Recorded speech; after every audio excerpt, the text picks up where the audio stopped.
Welcome, everyone, back to the Skillshot Academy studio. My name is Kingsley Fong, and we are here today to continue our season with Rocket League and Brawlhalla. We got a couple games of Rocket League today, and we got 2 games of Brawlhalla as well. And today we're going to do that sandwich structure again. You know, we're going to start with Rocket League, go into Brawlhalla, and then we're going to come back to Rocket League. So, you know, stay tuned with us for the entire stream. During the day, we are also going to do a Jenga game with me and one of our crew here, Noah. So look out for that. And then we're going to do a interview with one of the players, maybe. So we'll look out for that. And it looks like today we got, I think, 2 Rocket League games, you know, one first, and then we got these 2 Brawlhalla matches going, and we're going to end with the Rocket League game, like I said. So we're going to basically kick things off in a couple minutes. So, you know, we're going to have our casters go over what we've seen so far. You know, it's week 3. So we're going to look into some stats. So stay tuned for that. Look out for that. I'm also going to be in the chat moderating as well. So if you want to talk to me, hop on our chat. We can have a good conversation about these couple matches. And let's take it over to our... All right, appreciate it, Kingsley. And yes, here we are at the desk. My name's Coop, and with me is Jose. A little bit of a new face, but very excited to be here. Jose, how are you? Yeah, I'm doing great. I'm honestly just excited to get into this week 3 of Rocket League. It's been really interesting first 2 weeks. A lot of great matches, a lot of good stats, as Kingsley said, to go over, and I just honestly can't wait to get into those with you guys here. Yeah, and we got a good one tonight. We get to see a new team that we haven't seen on stream. KSU White is coming out to play, but we are going to also see a team we have seen a little bit of, which is Oglethorpe. So we get to see someone that we've seen progress through a couple of the weeks so far, and then a brand new team. So what are you looking forward to tonight? Well, great matches, to be honest. Hopefully not some sweeps like we've seen. I want to see. I mean, even though those sweeps have been some good Rocket League, I would like to see some games go either 4 or 5. As we've seen, Oglethorpe is not a team to take lightly. We haven't seen KSU White yet, but it'll be interesting to see what they can bring to the table. So I think it's going to be an interesting match regardless. And for our second Rocket League match with Maroon Tiger Gaming and Georgia Tech, I think that'll be an interesting one as well, as they have both shown, some kind of skill in this week so far. Some kind of skill. A lot of skill. A lot of skill. There's some very good players on both of those squads. We saw Georgia Tech early on in week 1. They were, as they admitted, they were a little rusty as the beginning of the season, as a lot of these teams are just kind of getting back into competitive mode. But they've had some weeks, and so I'm excited to see how they've moved through. And that Maroon Tiger Gaming squad, they've got some really powerful talent. So that'll be really fun to watch. And as Kingsley mentioned, we're going to start with some Rocket League, then we'll get into some Brawlhalla, and then we'll come back to the desk for some Rocket League to close us out. Now, we do have this brand new team, for us at least, KSU White, but KSU's got a lot of Rocket League. They've got quite the bench of teams to play. I think I once heard a rumor of 8 Rocket League teams at KSU. That's a lot of players. It's 24 right there. That's crazy. That's wild. So, I mean, that's awesome. It speaks to the power of the program. It speaks to, collegiate esports in general. So it's really excited to see them come out to play and to play up against Oglethorpe, who we get to see also how they've progressed over the season. So, but you've been at this desk a couple times the last couple weeks. So what do what have you seen leading up to this point, and what's exciting for you tonight? So I've seen a lot of great Rocket League team chemistries and communications from a lot of these teams here. You can tell that they do play together a lot in ranked off screen. And the fact that, a lot of these teams have very evenly matched ranked players within these teams shows that, they have great team chemistry. They play together. They know how to play together. They have experience playing together. And it's just been great to see these colleges play against each other to really show who wants this, who wants to win this tournament, and it'll just be interesting to see, at the end, who is the one that actually grabs this prize pool from these colleges. Well, that's a good point. There is a prize pool. There is. So there's $500 on the line for both of these seasons, for Rocket League and for Brawlhalla, and then there's a live LAN. So which is really cool. So the top 2 teams are going to come here to Atlanta to play live on LAN, which is always an exciting event. In the Rocket League, the top 2 will split that $500 prize pool, and then Brawlhalla, it'll go between the top 4. So it's pretty neat. So there's some support there for the programs, for the teams, for the players, and it is an interesting element to how we kind of do things here in Georgia, is where we aren't just doing LAN the whole time, right? So these schools are all over the state, right? Exactly. And this gives them an opportunity to play remote, play against each other, get to know each other, meet each other, and then the best teams will get to come play live on LAN. Yeah, it'll be interesting to see who those those two teams are. It will be interesting to see who those teams are, because we have some really good teams on the leaderboard for this season. One to look out for, my college, Georgia State. They have been hot so far in this season, and it'll be interesting to see if they can keep that streak going, keep that undefeated streak going, since they are 4-0. As we have talked about before, they are more of a fresh team, but it shows from this record that it seems like that they know how to really play with each other, even if they do. Because I remember one week they had a sub, and even with that sub was probably. He was playing. He was showing that he deserves to be on, the GSU Rocket League team. So it'll be interesting to see if they can keep that going, or if the pressure will kind of get to them. They're probably feeling themselves a lot right now. So it'll see if that'll get to them, or if they're able to just keep this streak going here. Yeah, absolutely. I mean, Georgia State's got a great squad out there. And there's a lot of good players on all of these teams, and they're all players to watch, which is really exciting. The game we're going to watch right now, though, is KSU White and Oglethorpe as they do hit the pitch. Here, 15 seconds in, we're going to see Fonte now getting moved over into the center line. Kolb is coming in off the corner, off the side wall, looking to get a pass down in front of their own territory as they're moving it across the field. Going to be challenged over there by Zenith. It's going to be bumped back into the center. Turner, though, picking up a beautiful pass to a beautiful shot. It's going to be off the top crossbar, but Kolb's going to pick it up and put that one in for number 1 for Oglethorpe. What a goal from Oglethorpe. Again, like we said, just showing, Oglethorpe just showing that they, they're not one to just sleep on. They deserve to be here. They're that team that'll just keep pushing and just score some amazing goals with that nice assist there and the nice finish there. Yeah, that was a really beautiful play, really beautiful setup and recovery. Even though it hit off the top bar, they're still able to get there and follow through and get number 1 on the board for the first minute mark. We are going to see now Barney is trying to get a clear into the center field, but Fonte is going to take that one. It's going to be challenged in the corner. Kolb now coming in, trying to make another play. Stops hard, core, stops right there, but can't get the ball and sends it back into the mid. Turner now is going to pick some things up. It's going to be blocked by that blue defense. 2 cars now coming in on defense, but the defense not strong enough. And Fonte is going to get one on the board for Oglethorpe. That's 2-0 for the Orange. Yeah, so it does seem like Oglethorpe's they got a sub here because I know we have seen Kolb and Turner before in the past, but this is Javante. He's a fresh player for me and in this week so far for Oglethorpe, but it doesn't seem to be stopping them, the sub, putting in the work himself. Yeah, everybody's getting some touches on these so far in this first minute, and they're showing that Oglethorpe came out to play.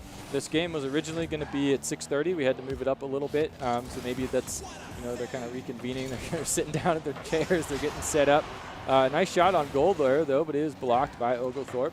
And it looks like maybe another run here for Oglethorpe. It's going to be brought down by Zenith. Up in the air, a nice little pass over to Barney. It's going to be missed by Turner. Zenith now, a little shot off the hood. It goes a little bit too slow to be any trouble for that Oglethorpe team. Up in the air, Kolb, challenged by Soms. Kolb's coming around, challenged by Barney. Barney gets a nice clear. Zenith tearing this into the corner. Turner up in the air with the challenge, 50-50. Goes the way of Oglethorpe, and now Oglethorpe is on another drive. I said a little too quick. It looked like they were about to turn that into a nice little offensive push. No, for sure. It definitely seemed that way. And from what I've been seeing so far is Oglethorpe is definitely more on the offensive. KSU White here trying the hardest they can to defend against Oglethorpe, but just not really working out in their favor.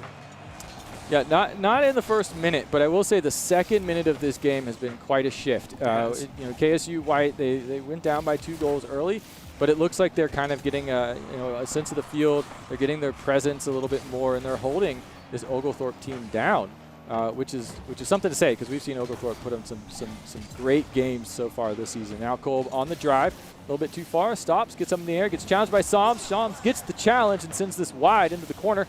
And now it's going to be Zenith, challenged by Turner with a nice little bump, 180, and a nice demo over the 100 boost pad. And Oglethorpe still is dominating in this KSU White territory. Very nice aerials being distributed by both teams here, as we have seen, just showing that they're both insane players and deserve to be here in this tournament. It's great stuff to see. Yeah, and we're getting some midfield action. We've seen a lot of stuff where Oglethorpe's been in on the blue side. Blue side's trying to get on the orange side. We saw a nice little matchup there in the midfield. So the full field is being contested as we see another aerial shot coming in or across from Fonte in front of the KSU White goal, and they just can't get that one through. It looked like they had a couple extra chances there, but Oglethorpe is not able to get number 3 on the board. Minute and a half to go. KSU White still holding down this 2-0 score line. Looks like they're getting some comfort here. Soms brings one down for a pass. Not too much power on that one to get through the defense, and almost an open net situation, but Zenith takes control and stalls that one out, and they're doing, again, a great job of getting back into this game and holding Oglethorpe just to the goals they had at the first minute of this game. Yeah, no, it definitely shows, seems right now that both teams are able to hold themselves defensively, both trying to, attack, but just, they're defending each other very well, and as you said, they are being both comfortable right now defensively on both sides. Oh, absolutely. Minute left to go. Cross coming in from the corner. It's going to be blocked by Zenith. Brings this one down, and now it looks like a chance is going to be erased for KSU White to go on offense. Once again, backpedaling and rotating onto defense. Challenge met. Turner sends this one also into the corner and across. Kolb picks it up. He's dribbling it up in the air. Brings it down in front, but it's a cross defensive play there from Zenith. Trying to get the clear, and they get one. Soms now, no one to play with up at the front of the field, and it's going to be taken once again by Oglethorpe. When KSU gets a drive, we see oftentimes Oglethorpe is able to rotate back on defense and shut those KSU drives down. Yeah, it just shows that they know how to use that boost in the right places, in the right times, and taking advantage of being able to get as many 100 boosts as possible. But KSU White is not able to capitalize there, it seems. No, they're not able to capitalize, but this is great. A great look for game number 2. The last 4 minutes of this game, even more so. Oh, that was so close. Oh, my goodness. That was so close from Oglethorpe for the 3-0. Oh, my goodness. But that being said, the first minute, Oglethorpe came out swinging. Yes. The last 4 minutes, they got nothing. Oh, yeah. KSU White was – I don't know if something happened to Oglethorpe or if KSU White kind of just stood it up or both. It seemed like KSU White was able to field the field out, like you said, and kind of just recoup kind of fast and kind of communicate better. And bring it back and hold that 2-0 loss. It was going to be a loss. They probably even could have brought it back in their eyes, but at least they were able to hold it at 2-0. And now they just need to kind of take that again into game 2 and try and just play better and just capitalize more on opportunities when they present themselves to be able to take this game 2 against Oglethorpe. Yeah, if you looked at that stats, if you got a chance to see it, 12 shots from Oglethorpe. Only 2 were able to go in. And I think there's only 5 from KSU White. So that just goes to tell you that after that first minute, that defense from KSU White was on point. It was. It definitely. They stepped it up 100%. I don't know what it is that they decide. We're talking about during that game, but whatever they did, it seemed to have worked because they were able to keep it just at 2-0 for the rest of the match. They just need to take that same defense into game 2 and kind of step up their offense a little more to be able to capitalize on situations when they do present themselves and score some goals to be able to try and take this game 2. Yeah, absolutely. And I mean, it looks like they, there's no reason to think that they can't. Yeah, no, definitely. I mean, they held them 4 minutes with no score from both of them. So what's to say that in game number 2, Oglethorpe, KSU White, we have another nail biter. I say that, and within 6 seconds, Oglethorpe scores. Oh, man, yeah. It just seems like in the first minute or 2, Oglethorpe just comes out swinging, and it's just not enough for KSU White here. As you saw that demo right before that goal was scored there. Yeah, tactical demo, nice play, and the start of the game sets the tone so well. And so, Oglethorpe is looking to start the game very strong, and they are doing that once again. But we've seen what KSU does. They're down by 2 in the first one, and they held strong. Now they just need a moment to breathe. Let that replay timer run. Take a sip of water, flex a little bit, and get back into this game before Oglethorpe just runs away with it. Because 9 seconds with 2 goals is crazy. Yeah, it's basically starting off with a little bit of a handicap. We'll see here how they transfer that. A little bit more time now on the field. As Javante's up in the air, beautiful pass over to Kolb. So bring it down. It's a little bit too high off the ceiling. Zenith, though, gets a clear opportunity here and sends it over to Turner. For Oglethorpe, is going to try and turn that into something. They can't. Back over on Oglethorpe's side. Sends it over into the corner. Zenith is chasing. Soames is going to rotate back on defense with Barney, looking to get the stop, and they do. Soames is challenged, though, and Turner takes this one over. Barney now, nice rotation, picks up the defensive block. Good rotations from KSU White here. Now they've been able to get their breath and get back into this game. As we saw that nice rotation between them on defense. So they just, even though Oglethorpe was getting pressure on them, they could not get out of that corner. Yeah, no. And I was going to say, for the longest time, it didn't seem like that ball had touched the floor at all. They're really good at just being able to keep the ball in the air. And there's a goal from Oglethorpe. Kolb there, nice goal. Yeah, it's a really nice goal out of Kolb. Up in the air, big bump on Javante there. And Turner sends this one over to the goal. It was going to go in. Kolb just happened to be there to help out.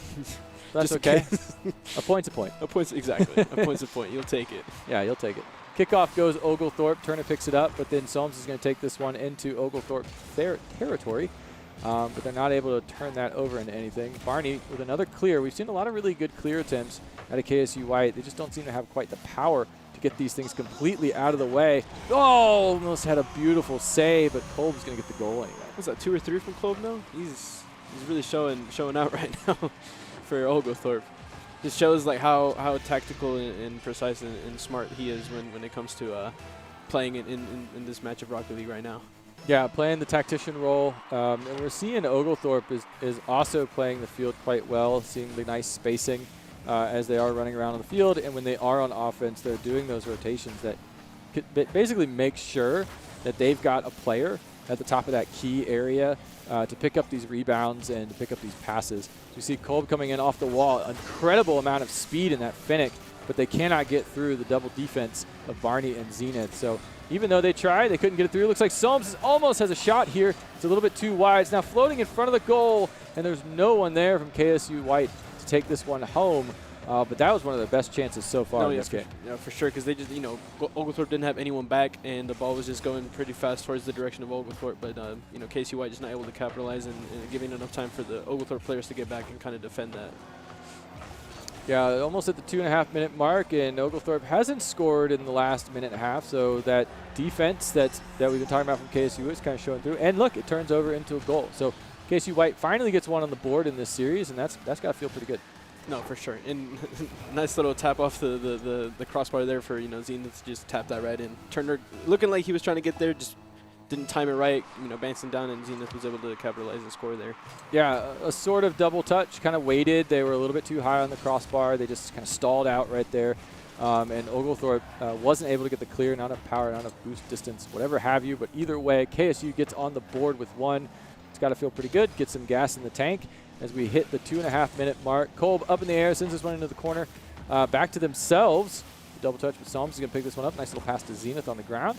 It's going to be intercepted by Oglethorpe, but Solms now once again getting a touch. Love to see how much Solms has been a part of this game. They seem to be all over the field, as well as Kolb and Barney. They're all getting a lot of play, just not able to convert it into these goals. Yeah. But who knows? We still got some matches to go. It's a best of 5. As they're kind of turning on, we'll see how they might be able to convert some of that play into something on the scoreboard. Yeah. Oh, and what a save there from KSU White. Oh, wow, that was a very impressive save. Yeah, that was beautiful. A cross save, and it turns into a goal, and that's what you want to see. Moving from defense to offense, Solms is going to pick up a beautiful little pass into the corner to Barney. Barely reads. I mean, what's the geometry on that? Did you get a protractor out? That was No, ridiculous. what are they, mathematicians out here? Like, they just knew calculation, the angle of how to just perfectly put that into the goal. Yeah, absolutely spamming. Nice shot. That was amazing. And now they're just down by 2, which is where they were. Yeah, exactly. In the last game. There's still time here. Oh, absolutely. Still bring it back for sure. Well, we saw them. They've scored 2 goals in like under 30 seconds, and they've got a couple more chances to do that here too. Solms brings this one down. Turner is going to get the stop, but it's still in Oglethorpe's territory, which is where they want to be. Oh, it almost drops in front of the goal. Instead, it's going to be a nice clear. Barney's the only one on defense. Rotating back is the entire KSU White squad. They do get there in time to at least stall that offense. Zenith is now cherry-picking in front of that goal, trying to find out what the play is from Oglethorpe, and the play is Devontae. Devontae is going to get one on the board. Yeah, no, I was going to say that Solms has definitely been, like you said, all over the field. He's been great defensively, being able to defend, to his heart's content. Also being able to, take the ball to the other side and try and, create opportunities for a teammate. So he's definitely been, with Barney as well and Zenith, they've all just been very impressive. Yeah, great job getting it back there. Again, it turns into Oglethorpe. Oh, another beautiful save. I mean, the saves, KSU White, have been just on point. When they make those saves, they are dramatic. And we love to see that. Solms now sends this one sailing into the corner. Deflected into the middle. It's a beautiful pass. It's going to be to Barney. It's deflected. And the KSU White has a great opportunity there, but they're not able to capitalize on it fully. And now it is moving over into KSU White territory, the blue side of the pitch. All 3 have rotated back on defense, and now all 3 are moving to offense. Turtling. Solms comes back into the corner, gets the boost. And they're going to have to rotate back. Zenith with the demo gets demoed. Sacrificial to keep it into Oglethorpe's territory. 20 seconds left to go on this one. Great effort out of KSU White. They got the 2 points on the board. They showed they can do it, and they're not quitting anytime soon. Yeah. I just feel like one thing that has hurt him in both of these game 2s has just been Oglethorpe, scoring 2 goals very early. I mean, if that hadn't happened, it would have been a 3-2 match. Yeah. So I just feel like one thing that they need to focus on for this game 3 is making sure that Oglethorpe can't capitalize too quick in scoring goals because, like you said, the first couple goals, whoever scores the first couple goals is kind of like the momentum for them. So I just feel like if they can lock down defense earlier and not let Oglethorpe capitalize so fast, then it can go in their favor because they've shown that defensively with the saves in this game especially, they are very, very good defensively. So if they can just lock that defense down earlier and quicker, then I definitely feel like a game can go in their favor. Yeah, I agree. I mean, it's those early goals, that early kickoff defense, and they have an opportunity here. KSU White, maybe park the bus. I don't know. I didn't get a chance to see if they were going for the corner boost early on with those early kickoffs. But that can be a tactic that feels right because you want to start off with a bunch of boost. So you send your back defender over to the corner and you leave the goal open. Right. So if you lose the kickoff, though, and the other team gets a nice kickoff, I mean, you can lose a goal in the first 5 seconds. The first second, just based on a bad deflection. Exactly, yeah. And so you're 100% right. I agree with you 100%. I don't know what they need to do tactically to just make sure. Maybe park the bus is the thing, just kind of maybe just sending a couple people out to get boosts and just leaving one person kind of there to defend if Oglethorpe gets a good kickoff. I feel like that could probably work better if you just send like one person the ball, maybe one person to get boost, and then just leave one person in the back defensively just in case the kickoff doesn't work in your favor, just to make sure that Oglethorpe doesn't capitalize as early as they have been in these first 2 matches. Yeah. I feel like that'll definitely help for this game 3 to also try and get this game 3. Yeah, the momentum they're going to need to get. And so far they haven't. No, they did it. They did it again. So they're 3 for 3 on early kickoffs and early goals. Oglethorpe's just dominating in this early game. Look at this. The ball deflects, sends into the center. Oh, no. They tried to get the clear, and unfortunately it added 1 to the Oglethorpe. That's fine. Yeah, it's okay. Yeah, no. As long as Oglethorpe doesn't score early again like they did in game 2, they should be fine. It's just 1. Just 1. Yeah. It's okay. Oh. It's 2. Okay, great save. Okay, Zenith, you came in the clutch, and you got a beautiful cross save there.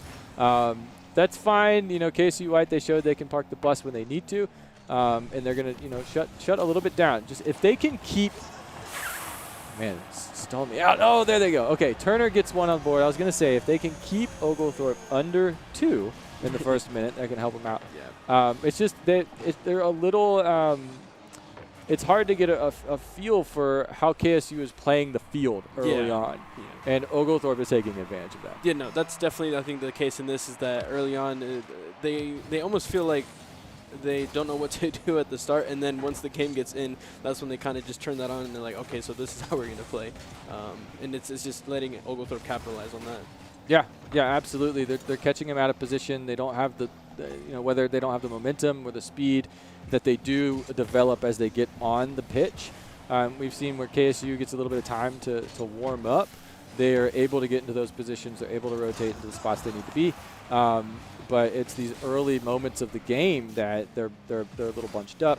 Not sure what it is. They are holding them in this one, at least a little bit more like game 1, which is good. That's a good sign for KSU White. We'll see what they can do with that. Turner sends this one over to Cole, but instead it's going to be stopped by Psalms, and Psalms is in front of that goal. They're trying to get one in front of Oglethorpe to see if they can maybe turn this into something. Barney, though, is not able to get the momentum and sends this to Fonte. Psalms, though, with another great cross-clear opportunity, and they are going to connect. So KSU White, they are doing what we asked them to do, which we know they're capable of doing. Exactly. Is turning it on, getting the defense going as the game moves on. And a goal from Zenith. There we go. KSU White putting 1 on the board there with 3 minutes 22 left. Looks like they're stepping it up. Yeah. They heard us, and they're like, yeah, no, we're going to step it up and just start capitalizing. Now, and what you see there, Zenith is in the key. He's at the top of the penalty box, what have you, and is in the right spot as Oglethorpe can't get the clear, and instead they get the cross. Right. And it just sets up a beautiful opportunity for KSU White to be in the right spot, and it's basically a pass to KSU White. So, take heed of that, and if you're KSU White or really any team, if you dominate in front of the goal when you're on offense, you got to be right there to catch those passes, to catch those rebounds or bad deflections. That's how Oglethorpe's been getting some goals, and that's how KSU White's been getting some goals. It's sitting right there, and they get it. Oh my God! Oh my gosh, what a goal! That was served on him on a silver platter. Right there. They're just like sitting on Cole, and then Psalms just comes in and just cleans up easily right there with that goal right there. But again, right place, right time. Exactly. Yes, exactly. He was in the right place at the right time. They had the space, they had the rotations, they had the distance, and they knew they could come in on that because you saw the other KSU White player had already rotated out, so that was totally fine. We got ourselves an even matchup for the first time, and now this is all KSU. I mean, they're just applying the pressure. Zenith's now going to cut rotation. It's going to come in, send in the top left corner. It's going to be off by just a pixel. Psalms there is getting a little antsy, is rotating in as well on the corner. We got double commits over here from KSU White, and they're sending this thing full send, and they've got a nice little soft touch Barney gets a shot. It's going to be deflected. Zenith tries to get a handle on that too. Little deflection from Barney is keeping it in the Oglethorpe territory. And man, that was all KSU White for like a full minute and a half, and they are still pressuring Oglethorpe. Yeah, no, they've definitely stepped it up defensively and offensively, being at the right place at the right time. And it's good to see this from KSU, them showing that, this isn't just going to be easy for Oglethorpe. No, they're not making it easy at all. Oglethorpe came out swinging once again, early goals, and now KSU has tied it up. Kolb, though, we've seen what they can do. They come in on the shots, bounce off the double touch, and a beautiful, beautiful save by Psalms to shut that one down. And now they're going to try and turn this one over. Turner stalls out. Kolb picks it up. T-ball style, sends it over to the top. It's off the top of the key, and that's going to be shut down too. So Oglethorpe is trying, but they cannot connect like they have been in the last 2 games. Yeah, no, I don't know what's been happening to Oglethorpe right now. Maybe they're starting to feel the pressure because they can see that KSU can actually play, and maybe that's getting to them. Maybe I have no idea, but whatever is happening, KSU just needs to keep that going if they want to stay alive in this this match. Yeah, Zenith staying back in that 3rd position at the 50-yard line is going to help keep this one at Oglethorpe's side. So great rotations out of Kennesaw State. White, and that's going to keep the pressure down. Here we go. Zenith with a pass in front of goal. It's going to be deflected up into the air. It's brought back down, and that is the 1-minute warning. The bounce is going over into the blue side, and it's not going to be picked up. Soames with another beautiful save. Oh, man, that was all Oglethorpe, and they just shut it down completely. And here we go again. KSU White on defense. Kolb with the rest of the Oglethorpe on offense. They're trying one more time. Stalled out in front of the goal line. That's how KSU got a goal earlier, and it's not going to happen for Oglethorpe this time. Ponte, though, can't get the clear. Psalm sends this one into the corner. Kolb there stalls to get the clear. Sends it up in the air. Turner picks it up, brings it back down. 30 seconds left. It's going to be stalled out. Challenged by Kolb. Off the crossbar. Double touch is going to commit for Kolb. That's 3 on the board for Oglethorpe. They've got the shutdown in sights. They want this one done. Oh, no, 100%. And that was very impressive from Kolb there, hitting it off the crossbar to himself, just, taking advantage with that, with that boost that he had, being able to, get there quicker than anyone from KSU White with that boost, and a very, very nice goal there from Kolb.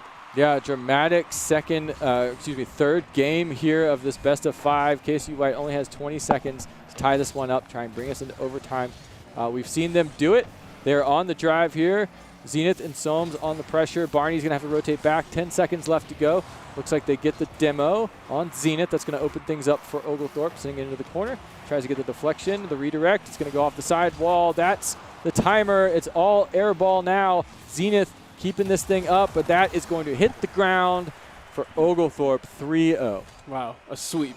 But very impressive from KSU White. I'll say that right now. Yeah. Psalms was very, very great defensively, in my opinion, in both Game 2 and Game 3. Just the amount of saves that he was doing, the amount of switches that he was, getting the ball over to the Oglethorpe side to try and get an opportunity either for himself or for his team. Very impressive from everyone, from Psalms, Zenith, and from Barney as well. Very, very impressive. It's not a team to just look over.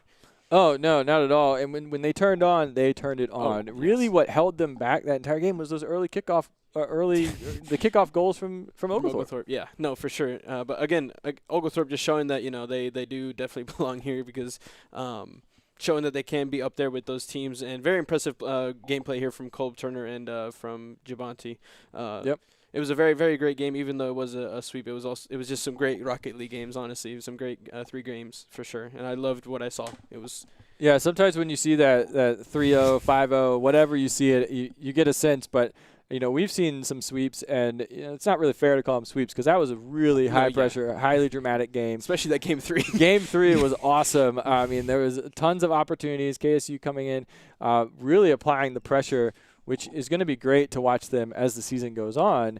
This is just week 3. Right. And they're playing up against Oglethorpe, who's seen those really amazing things on the pitch. And so, there's a lot that we'll probably be seeing out of this KSU White team. No, for sure, yeah. And I like you said, I can't wait to see what is in store for them in the future against other teams, maybe also against, some of their KSU teams, because they have so many. And just other teams as well in general that we have in this tournament right now. It was very impressive gameplay from both. Oglethorpe definitely didn't see this as an easy challenge. They might have won 3-0, but it was still definitely a challenge for Oglethorpe in all 3 games, especially in that Game 3. And just hats off to both of them for putting on some great matches. Oh, yeah, absolutely. We've seen some really great Rocket League this season. We're going to see some more later on today as well. So this is just the first game of 2 Rocket League matches tonight. We're not going to have one right now. We're going to do a little bit of a sandwich. We got a little esports hamburger for you. We've got Rocket League, then we got some Brawlhalla, and then we got Rocket League to close out the show. And that next match of Rocket League is going to be Maroon Tiger Gaming and Georgia Tech, which is going to be awesome. Those are 2 powerhouses. I'm excited to see that one. Yeah, because we have seen Georgia Tech play, which was against Casey, which was an interesting one. They held their own for sure. But Maroon Tiger Gaming haven't really seen much of, so it'll be interesting to see these 2 teams go against each other. I think it's going to be a very good game. I don't think this one's going to be a 3-0. I think this one will definitely go the distance, and I can't wait to see that because it's going to be some really good Rocket League matches here. Yeah, we saw a Maroon Tiger Gaming game earlier in the season, and I think we all were very impressed and surprised by that squad. We did see Daff on that team in the preseason. We were doing some preseason show matches, and it was super impressive. We got to see a little bit. That was super fun because we got to see the players from some of these teams kind of mixed up in these showcase matches. So we had Bruton Parker playing. We had some UGA members. We had a lot of players mixing it up. So it was kind of a fun little community event. We saw Daff get on the pitch and play. Very impressive. Former state champion in high school. So there's a lot of talent across the board. But it's going to be really exciting to see that one as well. So again, the quality of the players in this season is pretty amazing. It's really fun. Got some replays. I know we clipped a lot. We were reacting pretty excitedly. There was a lot of really great stuff in that one. But yeah, this goal over here by Turner was a beautiful shot. Mathematician up in there. Mathematician, absolutely. What a save there. Yeah, those cross saves were just incredible. Tell you, Psalms was with the saves was just impressive. Honestly, he seems like that third man that just can stay back and just that he's going to be able to save. Yeah, this T-ball shot here. Psalms coming in, though, on that time, going from offense to defense to offense, able to play all positions and just taking advantage of Oglethorpe not being able to get the clear on that one. Kolb here on this replay, we saw a lot of great play out of Kolb throughout the whole series. Yeah, he's been, from week 1 to now, he's just been, when I think of someone from Oglethorpe, I always just have Kolb in my head because he's just always very impressive in the way that he plays. So precise, so tactical. He's just that guy that he's kind of like the anchor guy. He's the one you can depend on to always be there for you, whether it's defensively or offensively. Either it's him assisting himself or him assisting one of his teammates. You just know that he's going to be there, and he's just been one of those that has stood out for me for Oglethorpe for sure. They're all incredible playing together, Turner and all them, but he's just always that one that just for me sticks in my head. Yeah, absolutely. Real great anchor player. And be excited to see what comes out of them as the season goes on. That's going to wrap it up for Game 1 of our Rocket League portion of tonight. We're actually going to head all the way back over to Kingsley, who is remote hundreds of miles away, and see what's going on at the host desk.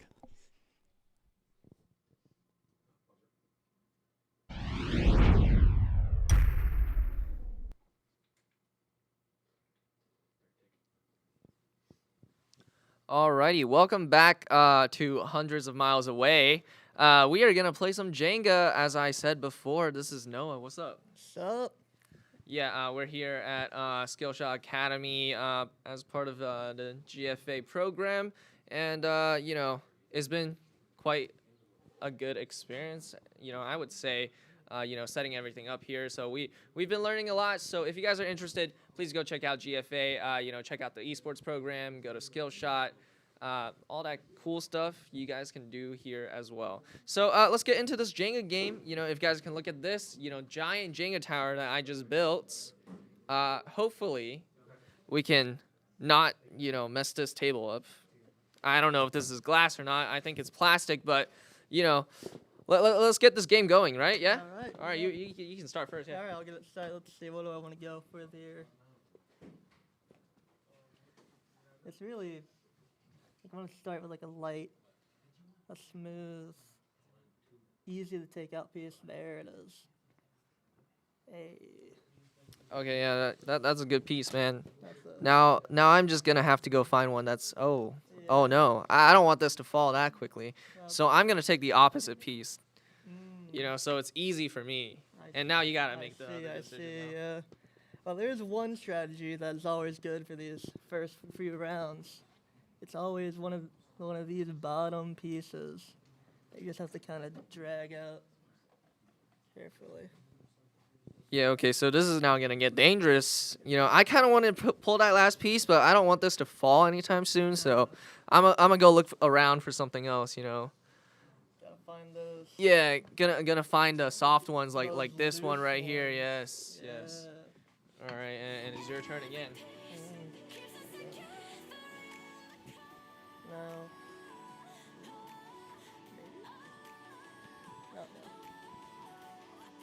No, too risky, too risky. Yeah, okay. Too risky so far. But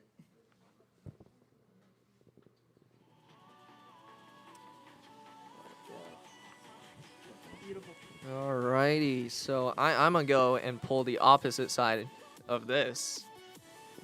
Yeah, so it's a little shaky now, but You took out the halfway point. yeah, yeah. Don't have to worry about that till later.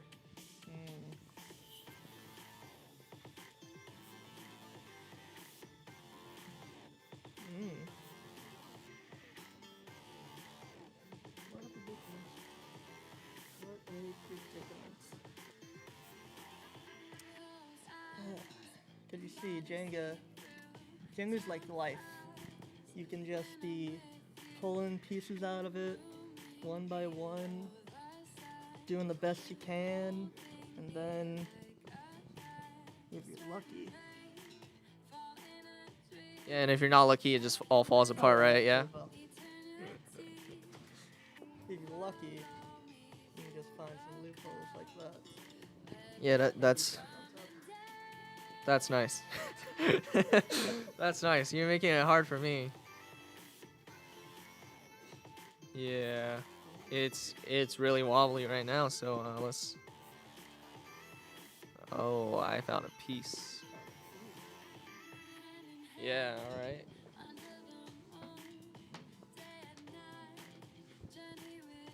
What's that? There is.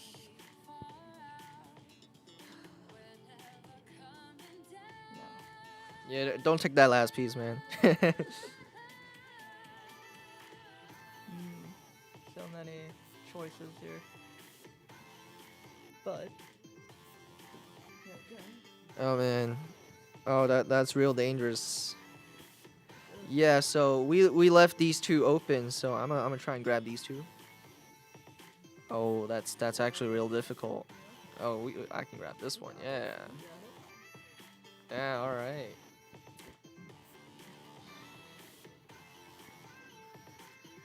So, you know, something that's kind of surprising right here is these middle pieces are actually like, you know, not loose at all. I'm kind of surprised Yeah, by that's- that. Yeah, in the 1,000 games of Jenga I have played in my career, that has never happened before. Yeah, so are you like a professional Jenga player by chance? No, but in my family, it is tradition to become a man. You must win a game of Jenga. And Okay, so are you saying like I don't really have a chance to beat you, you know, this time? as I said before, Jenga is like life. It's unpredictable in how it goes. You can just be taking pieces out of it one by one. But one day, like all our times here, it will end. So Yeah, well, I hope that's not today. You know, I want to have a long Jenga game, so let's make sure this doesn't fall. Right. Be real careful here. that's what my grandfather said. Yeah, yeah. You took those pieces that I wanted.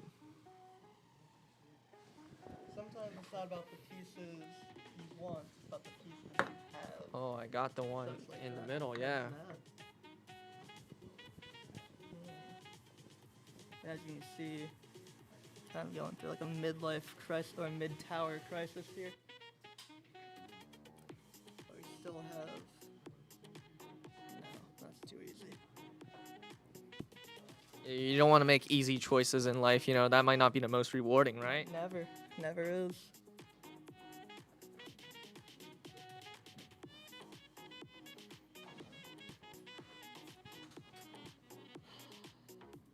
It's a very hard decision to make.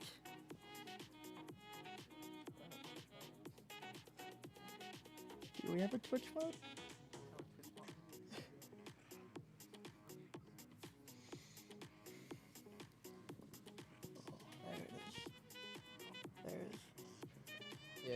easy pieces are coming now. Yeah.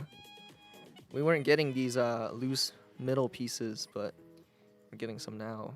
Oh, this is like a little bit in the middle. Yeah. Okay. I see it leaning on the right. You know, that's dangerous. All right. All right.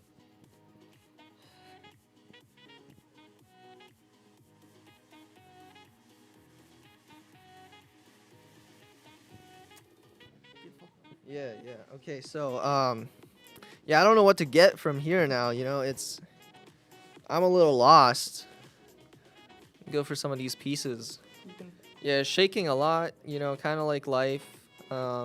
Nothing stable, right? but like life, if you fear life itself, you can never move forward.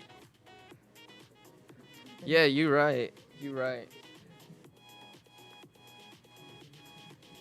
And yeah, I didn't fear that at all. You know, it's up to you now. Good luck. Very. mhm.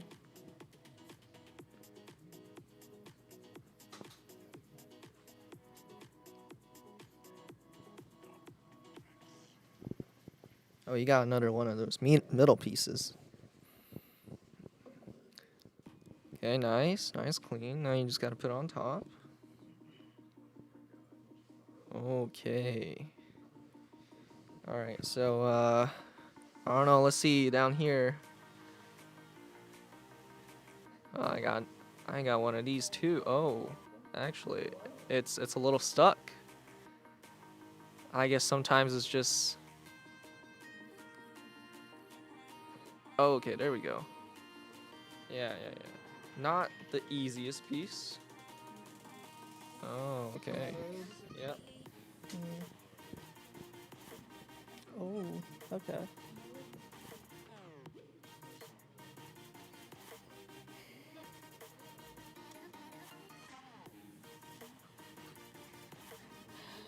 Now it's starting to get stressful.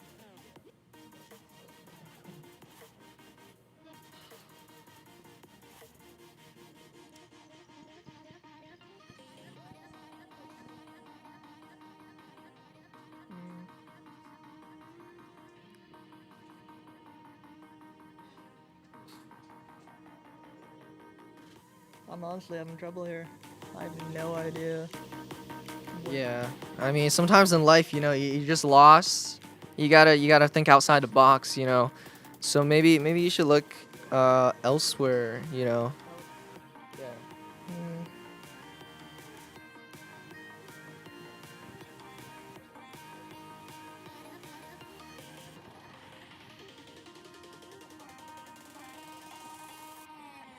as you said, look elsewhere, and you shall find your reward.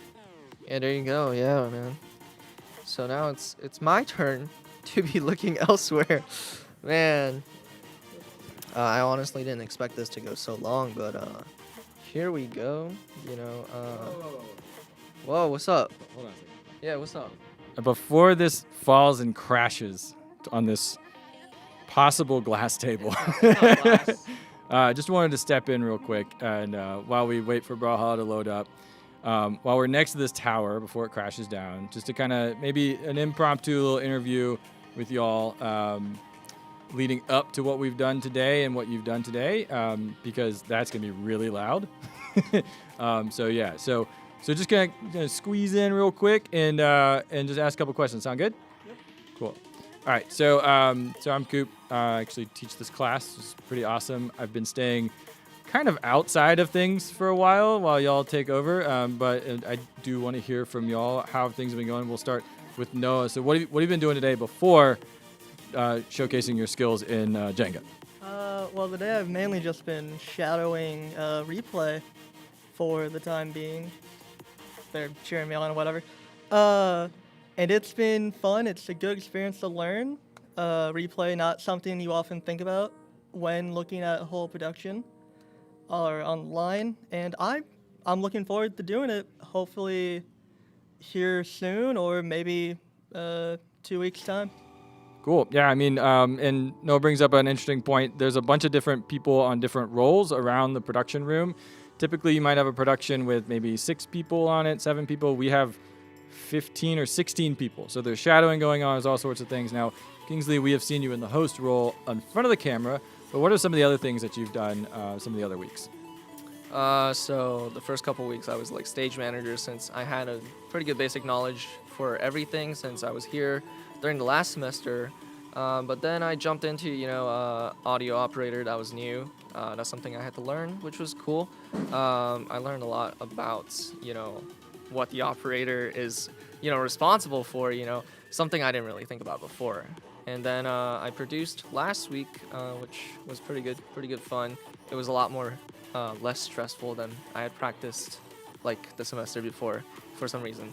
But I'm here hosting. It's good. I do have a question for you. How did you travel hundreds of miles, to here in like 10 minutes? So there's a portal between the stage and the worlds. So it's pretty cool. It's just one of the technology things. There's some like AI involved or something. So, but yeah. Okay, yeah, that sounds like it would feel weird. But does it feel weird when you go through it? Yeah, it's a little tingly. It's okay. Everything tastes a little purple. It's weird. Okay, yeah, all right. Well, I'll hand it back over to you. Yeah, okay, great, thanks. So what have so you've done a couple different roles. You're shadowing in the replay. Noah, what's some of the other things that you've done? And this isn't your first class either. And you helped out with one of the live productions in the past. And what did you do on that one? I was audio for the first actual gel event back in 2022.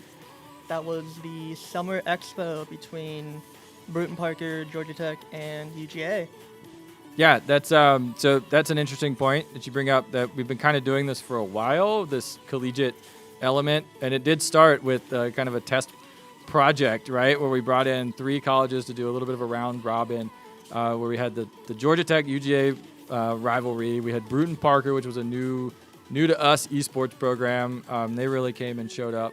But yeah, you ran audio, which is interesting because Kingsley, you were just talking about running audio. So what have been some of the challenges that you've had while we've been in these productions? Kingsley, I'll start with you. Well, some of the challenges, I'd say some of the equipments, like the cables, some of them are broken and old, that just doesn't work for some reason. So we have to just replace it. Like, we have new cables, so we just use those instead. And then, with the audio part, I was learning it is, the board is really confusing, but, I had a great teacher, Laura, our audio operator, the main person on it. She's great, so she showed me everything. It was still a little bit confusing. The board just works in magical ways, so yeah. I think a lot of audio engineers would argue that is possibly true. Audio is a little magical. It does things that you want it to do. It oftentimes doesn't do anything at all that you want it to do. And shout out, yes, to Laura, who's student taking over some audio stuff. Shout out to actually a lot of you who you can't see because I'm pointing at the camera, but behind the camera is the students on production, and they're all doing a great job too. So what about you, Noah? What are some of the challenges that have come up and that we've been able to solve?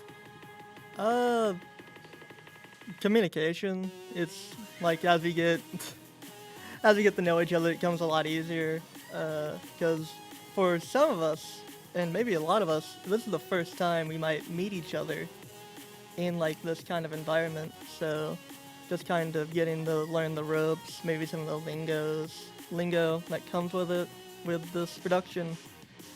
And yeah. Well, there you go. We have no problems other than some equipment. I remember the first time we had an HDMI cable that wasn't working. Turns out it was just a bad HDMI cable. And so solving some of those problems, as Noah said, really the dynamics of this environment is that you all kind of get thrown into it.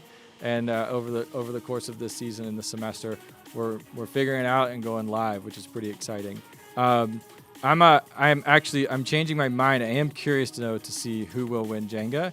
So I'm actually going to throw it back to the Jenga match. So whose turn is it? That's a good question. Oh, okay, great. Kingsley's? All right, Kingsley, you're up. I'll take it, yeah. So it's back to me now to make a life decision. And, now I'm going to have to, really feel things out. decide what career I want. Oh, I found the right one right here. Perfect. Hoping you want to go this way. Perfect. Right. You were gonna take this. You were gonna take my job. Okay. All right. Here you go. Has the number 4 on it as well. Wonder what that means. Sometimes you have to make your own ways. Oh yeah. Okay. It would definitely be loud It if would we drop definitely be everything. loud, Yes. Oh, boy. Yeah. So that's gonna be something that's inevitably gonna come. But Yeah. anyways, I'm just gonna go ahead and make some interesting choices, and let's throw it over to our casters. How about that, guys? Yeah.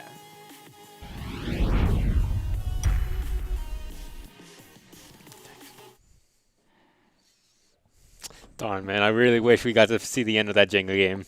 They should have shown us. They probably just spilled it all over. Didn't want us to hear it. Bro, but it would have been so funny, though. I know, and I wanted to find out the table was actually glass. I mean, it probably wasn't, but you know, Probably wanted to find wasn't, but how funny would have been if it just broke. out. Oh no, the table, it's broken. Um, Oh, good You're time. definitely a unique person, and so am I. How's it going, everybody? Welcome to week 3 of the Georgia Esports League. I'm Fedora, And I'm Sanjay. and we are back to an exciting match. Not only are we going to be having some amazing games right now, but we had amazing games before this, Rocket League. Very exciting. Very exciting. Yeah, it was very interesting. Just like see how those players keep on like evolving and how they keep on always upping their game and all that. But again, I really wish I saw the end of that Jenga game. I still want to know if that table was glass or not. It's probably not, but it's the satisfaction of knowing. Who knows? Maybe in the future we might be able to see the ending of that. Maybe after this set. Maybe Maybe. that table's colored kryptonite, and they just spray painted it black. Yeah. Hopefully we get to see that. But enough of that already. Brawlhalla is now the game that we're going to be talking about. How do you feel about our players that are going to be coming up today? I'm not gonna hold you. I'm excited. That's all I can say. Cause after what we've seen the previous week, I can't expect anything except for high level gameplay from everybody. Yeah, we got very interesting players today. We got both Tenny and Saint, 2 players that we have seen throughout the season as well, and then both Bruton Parker players as well, that being Agni and Enrique. Ooh. Yeah, it's going to be kind of a almost like home-to-home base, Both of these players, like, they probably know each other. They're probably trying to say, like, I'm better than you. No, I'm better than you, We have that discussion with each other. Nah, I feel that. They probably also have each other downloaded as well, so I expect the games for that one to be extremely close. Probably. Because it's going to be amazing to, like, see. Because, like, as the season progressed, the more and more I get to see how these players get to, interact with this game in a sense that what I always love to see, like I always say this, items, of course, the weapons are the name of the game when it comes to this. But I think one thing that you always like to see, especially that you told me, is how these people handle under pressure. Anxiety and everything. Composure is extremely important whenever you're playing against either a really good opponent or a high-paced match. Yeah, because like any player, both good and bad, always deal with the anxiety of just like how they're gonna deal with this match. If they feel confident about it, if they feel nervous, what's the stake, what's the line, and all those things can come together to either make a very anxious but yet still very well good put together player to those amazing players that can just know when to use their best opportunities and just steal the win. That's why I always like to see heavies in tournaments, because heavies are always the worst characters when it comes to a fighting game, but at the same time they are great at tournaments, because when there's so many stakes down and you're having to win for real money, those heavies all of a sudden become way scarier than ever before. Lord. Like, how many times have you dealt with like a heavy type character and you're like, oh, I know how to play this, but because there was so much stake at the line, you just lost? I'd say about a good 3 times. So, Lord, I'd say about a good 3 times or more or less. I say about a good 3,000 for me. I've lost so many fights because of that. But hopefully these players can do a lot better when it comes to how these are going to go. And we got the one, the only Bob Esponja. Oh, yes, my Mexican roots are coming to me every single time when the cartoon shows came up, because I grew up learning it in English, but when I go down to Mexico from time to time, I just always hear Bob Esponja. And it's always a treat to watch. But yeah, Agni going with the SpongeBob, which is very interesting for him to go, and it seems like we're also going to be getting Isaiah, a different character from what we normally see. I don't know what we usually have for their weapons, but what do you think is going to come in place when it comes to this tournament as we enter? Well, to be honest, since it's SpongeBob, weapons-wise, of course, I'm going to have to go with the gauntlets, which is probably going to wind up being maybe SpongeBob's karate gloves. Yeah, and I was correct. He's karate. Karate. Karate, if you will. Karate. My apologies. Yeah, well, right now, Agni, keeping it pretty simple, I believe is just a more a rocket sphere, or rocket lance, if you will. I believe so as well. Yeah, but that doesn't matter because Agni's just going Darn. downtown, just already taking him down all the way, going down to Davy Jones' locker. Get down there, Mr. President. Oh, good. Googly moogly is all I can say. Yeah, I know they have names, but they're just the karates and the spatula.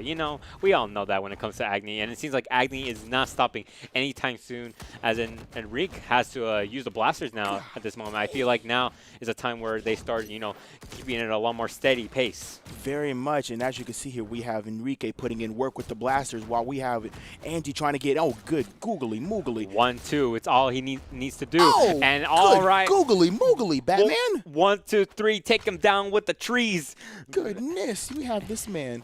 Oh my gosh, where's Mr. Krabs when you need him? Probably My stealing Lord. your credit card right now. Probably right about so. now. And it seems like Agni's also stealing all these stocks as he's still on his third stock. Enrique has to do something right now because Very he's about to much. get another double spike. And it Oh, seems and like his that was death. enough. My God. Angie just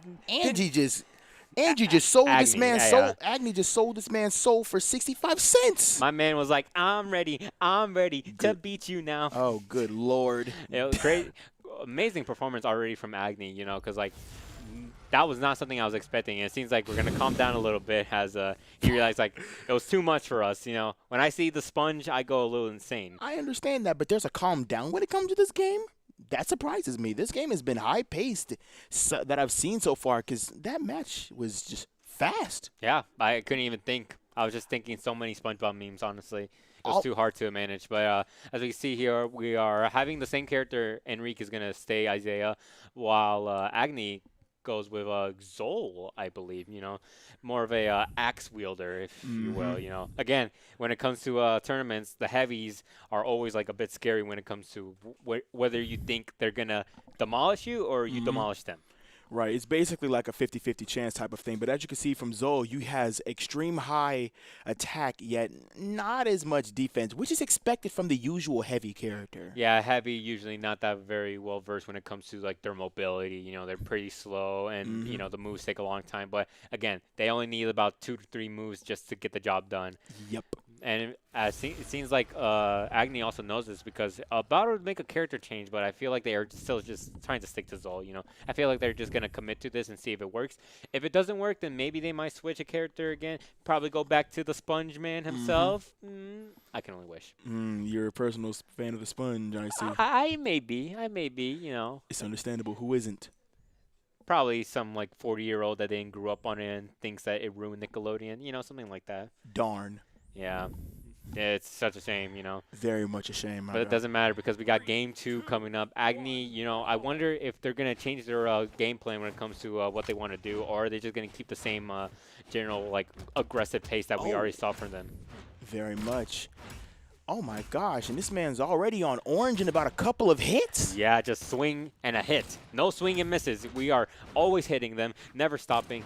Enrique not doing anything right now with the blasters, already losing the weapon because they're already at high percent, trying to uppercut up in order to get a little bit more mobility, as Enrique has the rocket lance, as you will, just a super blast all the way downtown. Good Lord. Yeah. Actually, I was wrong. I believe that's actually the cannon. You know, we don't really see the cannon all too much, but the cannon's always a fun time to see. And he is not stopping. Oh He my is not God. stopping. Please stop, Mr. Oh, President. good Please googly- stop. He's already dead. Great googly moogly. No. Good Lord. Oh my God. I don't know what's going on, man. Neither do I. This game is so fast, I can't even comprehend. I can't comprehend what you're saying either. I can't comprehend what I'm saying. Oh man, I guess we're both in trouble, and so is Enrique because Agni absolutely swooping him right about now. Not stopping at all. I feel like his aggressive play works so much better, especially when he has a heavy on him. Has Agni ever reached red? I don't think so. I don't think so, no. But I know Enrique has reached red at least 6 times. Six right times so about now. far, yes. Now we've reached red. Commentator's curse, I guess. Well, you always had a ruin for us. My apologies. My apologies. Good Yeah, Lord. because this is going to be very tough for Enrique because, you know, although the blasters are good, at the same time, you know, they're very good at getting the chip damage. I don't think they can really get the kill unless you really get them with that nice sweet spot. But Agni so far just not letting him get anything right about now. Grabbing the cannon, throwing it away. I feel like at this point he just wants to make sure that Enrique can't get a single weapon. Oh, that might be over. Oh, Double my. spike to downtown. He is uptown funk you up. Uptown funk you up. Oh, my Lord. Why was that so fast? And why was that so brutal? That he just killed him like he owed him something. Yeah, I don't know what he did there. That was brutal. Good Lord. Yeah, kind of crazy what he did there. Already 2-0 when it comes to what Agni has done. It feels like he's also both players are going to be changing the characters yet again. Now we got Core and Nyx. Again, new characters that we're having this week. You know, normally we see Orion most of the time. You know, that's basically a fan favorite. But it seems like these players want to at least, like, you know, mix it up just a little bit. And I like them mixing it up as well. You know, won't let us see the same characters over and over again because, to be honest, I kind of like seeing SpongeBob a little bit more than Orion. Please don't cancel me because I said that. That's not. I'm not gonna cancel you. I'm I'm gonna not talking about promote you. I'm talking about the chat. I'm promoting you. The chat doesn't determine what I like. I determine what I like. Oh, good Lord. And it seems like both these players are trying to like whatever they like because I believe we're in the Mishima Dojo. Oh, my. I forget where we are. As we can see here, we have the what do you call that? The stone? We have the stone with Wolverine claws is insane. Even though I know it's the other character, but it's just inspiration from that. I mean, they're gauntlets, but he's just having his Wolverine cosplay phase. You know, we all been there from time to time. But it seems like Agni, you know, still trying to keep the heat up. You know, despite he's definitely a man with many tools on his plate right there. As you can see here, still spiking him downtown. Lord. Not going uptown anymore because that almost got us fired. that just good Lord. That's all I can say is good Lord, man. Yeah, Enrique just getting the scythe this time. You know, I feel like every weapon that he always uses, Agni's always one step ahead of him and always trying to find a way to at least, you know, take his own advantage as you will. And as you see, Agni still trying to hold the advantage. It's just good Lord. I can't even comprehend what's going on here. This man's going insane. And correct me if I'm wrong, is that a Tetris piece at the very top? You know what? It looks like a Tetris piece. I don't know why. It really does. I don't know what's going on here. I bet they have a collab there, but What did as he you can ju- see here, Agni also having a collab to end this game right about now. Already, every single game has always been Not even Agni with close. 3 stocks and Enrique with only 1. Don't sugarcoat. Not even close. I'm gonna sugarcoat it. I think this man is done. This man is gonna keep on going. Agni does not care. He is still throwing him all around. Lord. About to get him with another spike, but that's not gonna stop him. Enrique with the blasters trying to at least get some chip Good damage, googly, but flipping moogly, man. at this point, I feel like it's too little, too late. At this all the way point, down this- there, is he gonna be able to survive? Oh. Agni actually surviving. Keeping him Enrique is alive. doing a really good job of surviving, but as you can see here, just really one more good hit, and he's gonna, you know, gonna have Be Mita's sent to the unfortunate. blast zone, yeah. Oh, there's Just an like that. Total domination right Good there. Lord, Agni this- just swifting him with a 3-0. Man, this man Agni has been giving Enrique the beats by Dre this whole time. Giving him that entire remix. Swear. He put a diss track in there saying, like, you need this. Listen to it and then come back to me a little time later. Nah, man, that is a diss track is diabolical work. Seems like he already did it in the gameplay. Agni taking a nice 3-0. Nice 3-0. That was probably the quickest game 3 I've ever seen. Lord, that was extremely quick. I made a sandwich, it came right back, and it was already over. How was the sandwich? Very good. No, very good. tasty. Very tasty. Yeah, it's very fun because just Agni going insane, using 3 characters, and every single one of them, like every single one had different weapons and was able to just go crazy. Gauntlets, especially, I feel like are Agni's like bread and butter when it comes to like what they like to do. Because as you can see here, even though he had The axe here, of course. yeah, it was still great, good. Powerhouse characters are definitely his strong suit. Mm-hmm. Cannon shot him right then and there, just like not stopping the offense, never ever stopping, like kept on going no matter what. It was insane. That is just wow. And I can't say even anything right now. honestly. It's just crazy, just like to see like the power that he did. Just my God, it's just the speed of it as well. It's like I blinked and it was already over. Yeah, I blinked twice and it was over to the next game at that point. Honestly, that was just insane to me on how these players could just keep on just playing this and getting better and better and just knocking out the opponents quicker and quicker. Always surprising us. Good Lord, it's always a surprise, ain't it? Yeah, it's so crazy to see Agni just like take that and like he's definitely one of our top players that we always see right here. But I know Enrique has like the qualities that he's able to do with comes to gameplay. What do you think Enrique can do to at least get a little bit better? Well, to be honest, his recovery was really good. I will admit that. Most of the times where Agni would try to get him out, he always finds a way to come right back. I would say probably more unpredictable movements maybe, because what Agni was doing was kind of predicting where you were going to go, and he was throwing his weapon to where he was trying to, hit you, of course. Yeah. And not Agni, but Enrique was, going right to it, or not really going right to it, but he was in the crossfire of which he couldn't avoid.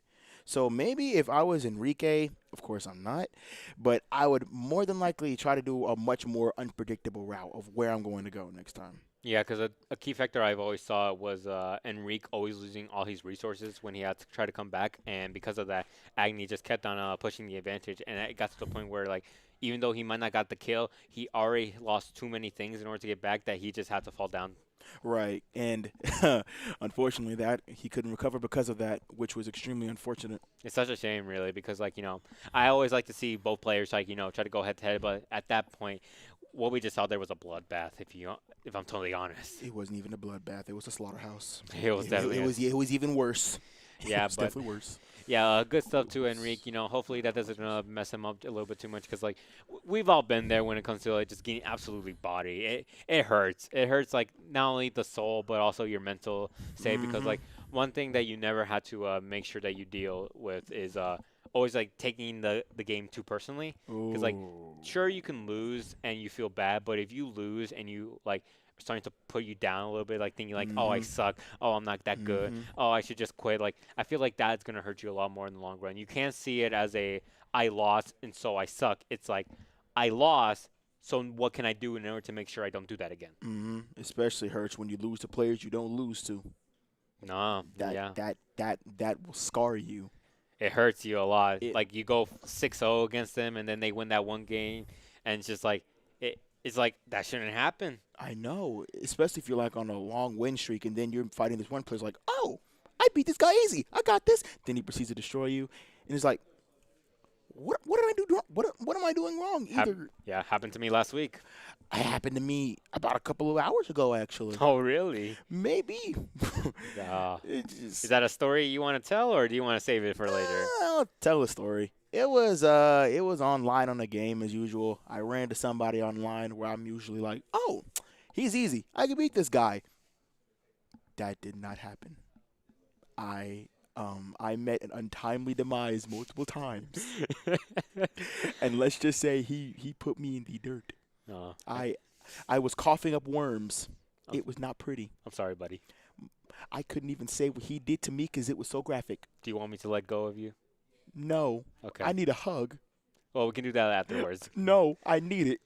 That's a bit weird, if I'm totally being honest. Maybe afterwards, Okay, afterwards for sure. I got you. Appreciate that. Speaking of afterwards.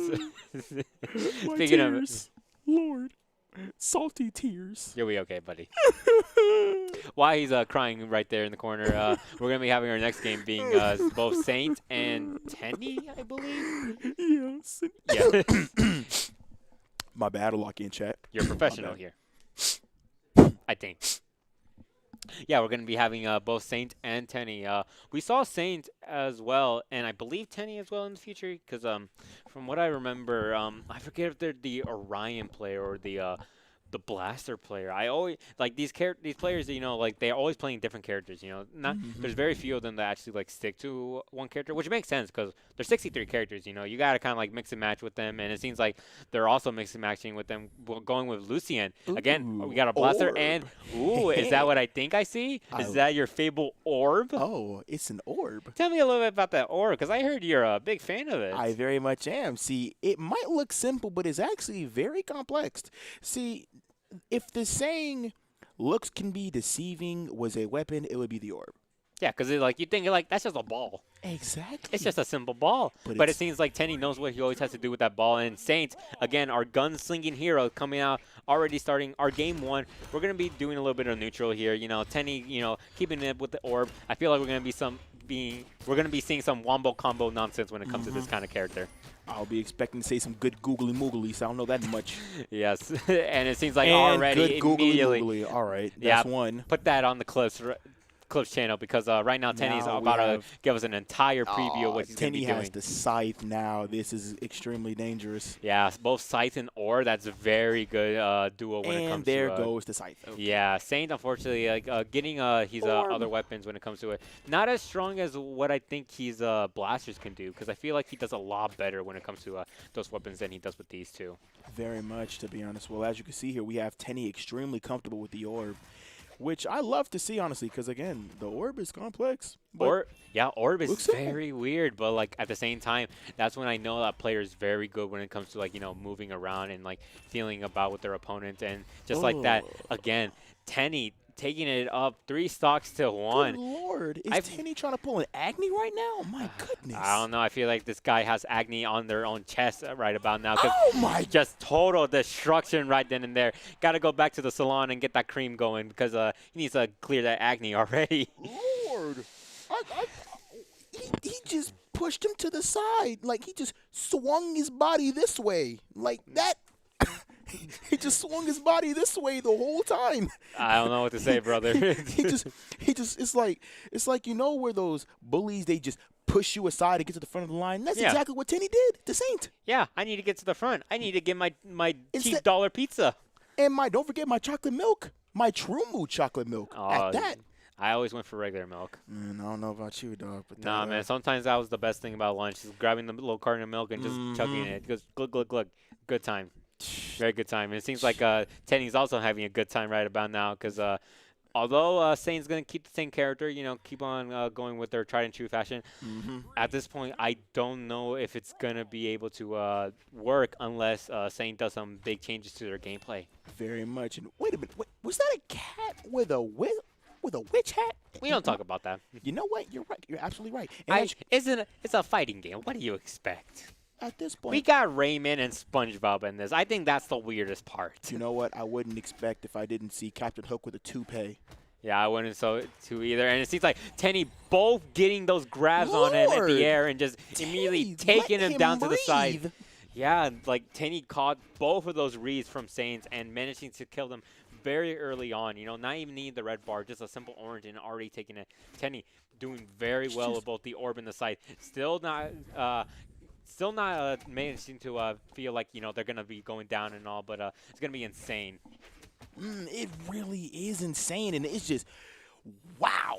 I can't even commentate this. This is happening so fast as well. Yeah, I feel like we're in a speed run right about now. Like, we're trying to go for a world record. This man's trying to pull an Agni. That's all I could say about that. My Just man's good going to do a Lord. backwards long jump in this game somehow. I don't know how he's going to be able to do it. Hold on, but we have Saint fighting back, because those blasters are doing extremely well against the scythe, in my opinion. Because then again, it is a close range versus a medium to far range weapon. Yeah, but Tenny also has that amazing Ooh, movement. Just never mind. As soon as I say that, commentator's curse. I apologize How again. dare you do that to our dear I Saint? apologize. Yeah, Tenny just has that movement down so well. He's not stopping anytime soon. Just keep on going back and forth, just like, you know, making sure they don't get the weapon at all. You know, finally getting a weapon, but at the same time, it's always too little, too late. Tenny doing very well with the scythe, and then when you think, okay, I think I know how to deal with the scythe, orb time. Nope.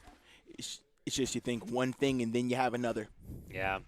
It's always tough for them. All taking not the ball. Oh, no, is he dead? Okay. Oh, hold Oh, on. barely managed to hold on for dear life.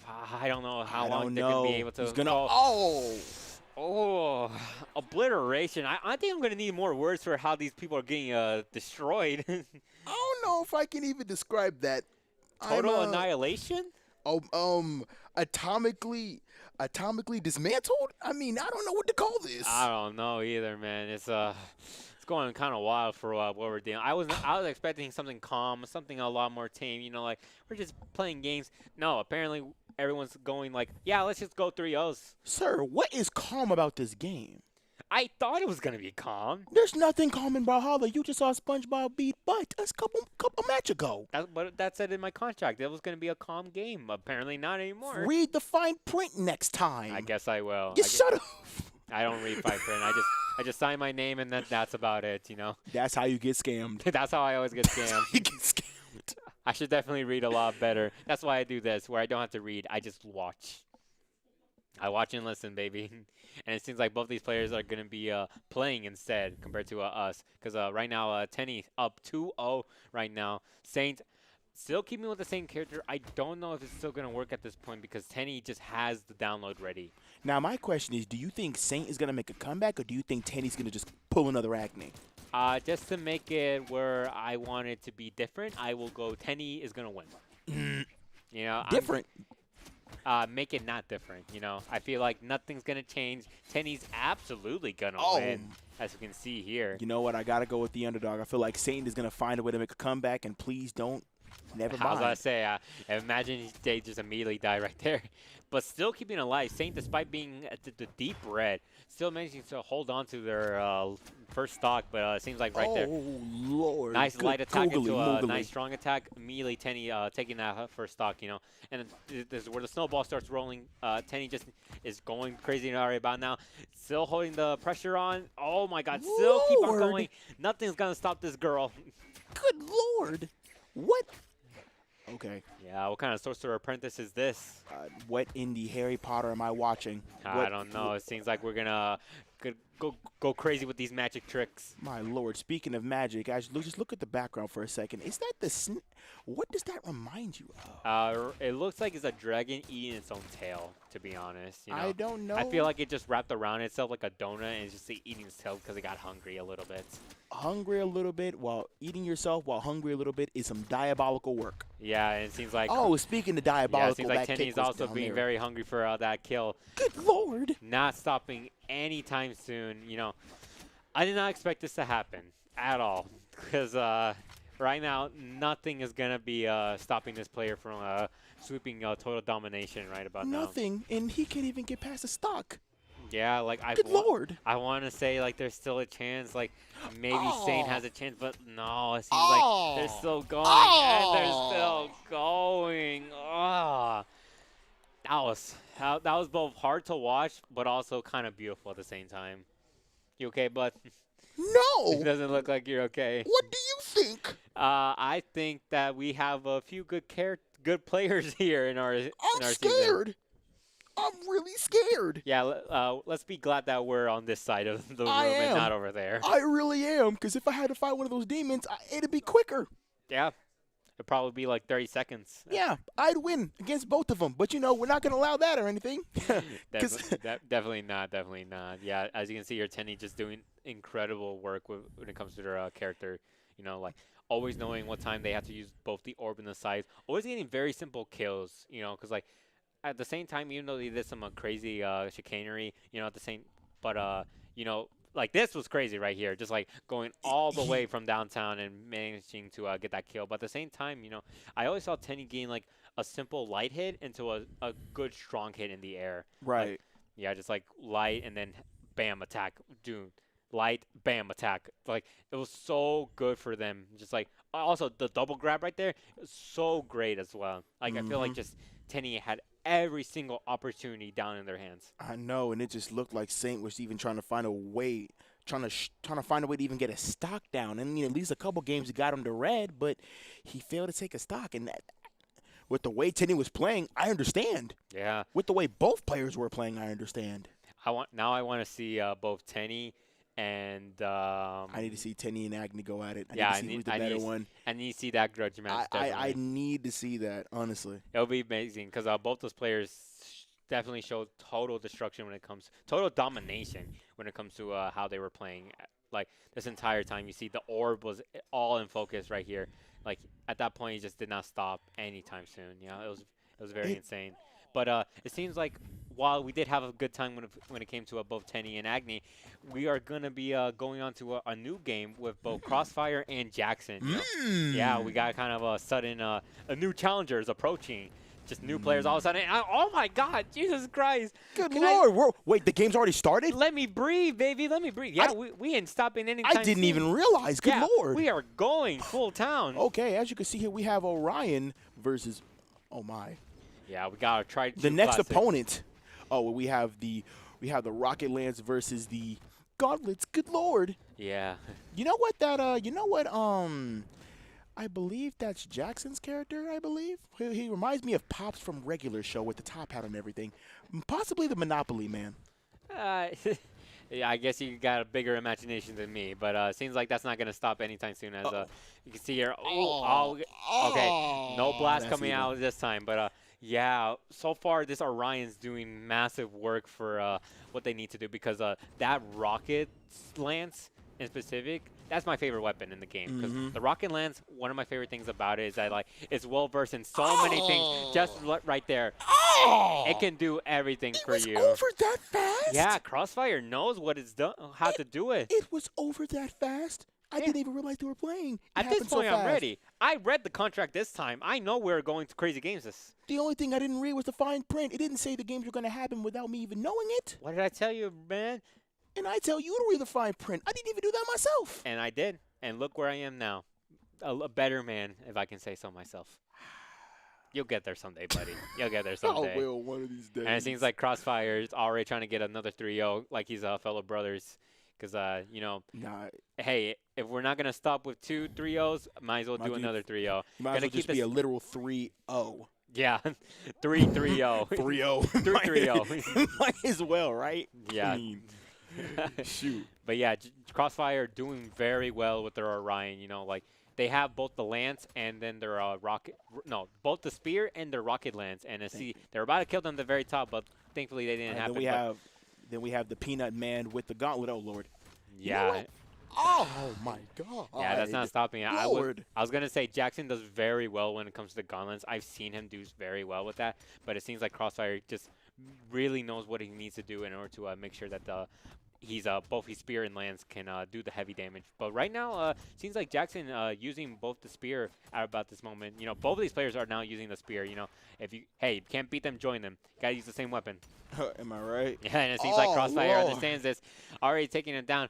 3-1. Are we gonna have a game where one person just keeps it the same? You know what? I know what I just noticed, bro? What? That everything is 3, bro. Think about it. Yeah. The opponent hasn't been taken down a stock. It's a special number. Agni hasn't been taken down a stock. Tenny, now it looks like Crossfire's about to do the same thing. What are you gonna say? He's an absolute legend. And Man. we're seeing right here why Orion's a very popular character.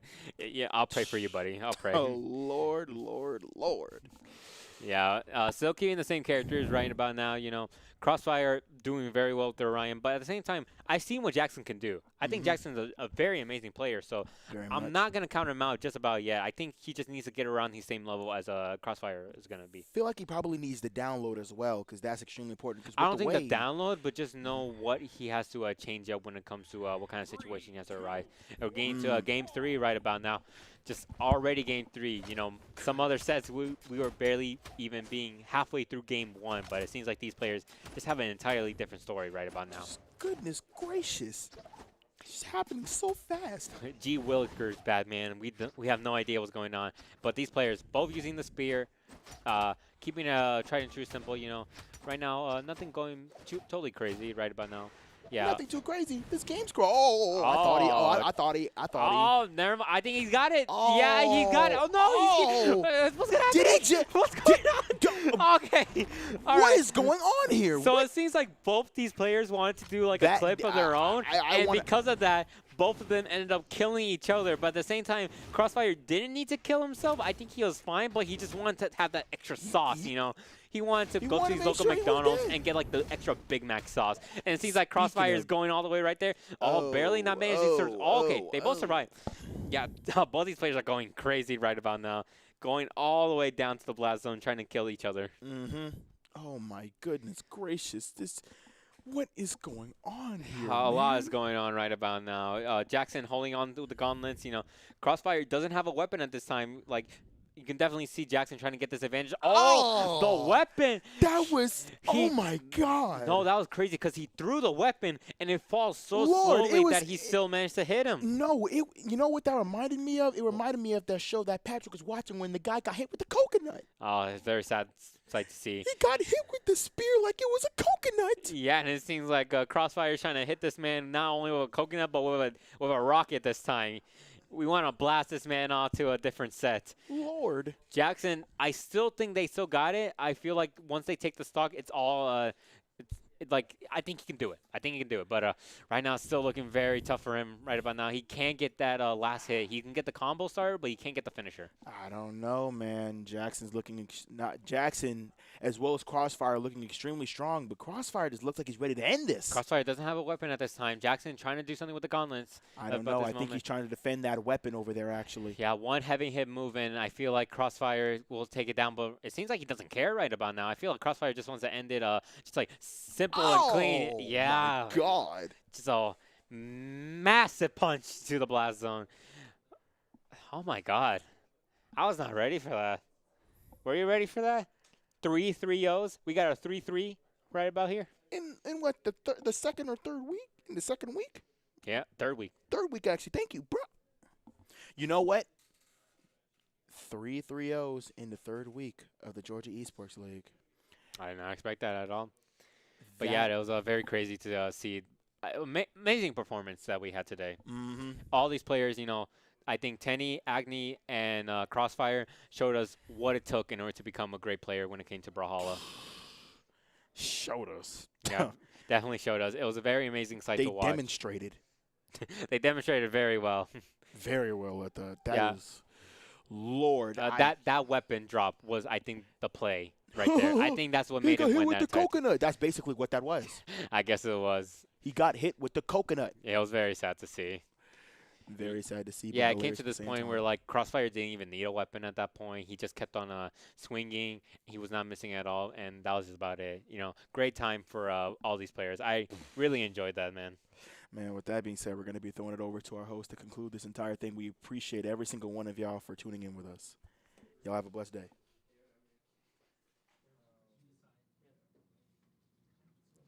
All right, yeah. Welcome back to me, who is apparently thousands of miles away. So we are back here, and we're not gonna do the Jenga just yet. That's gonna come at the end of the show. So yeah, you know, we can look at that. It's still here, not destroyed. So Noah and I are gonna continue this at the end. But for now, we're gonna go back to Rocket League. You know, we just saw some amazing games in Brawlhalla. 3 sweeps. You know, Tenny, Agni, and Crossfire really just, you know, showed up and destroyed everybody.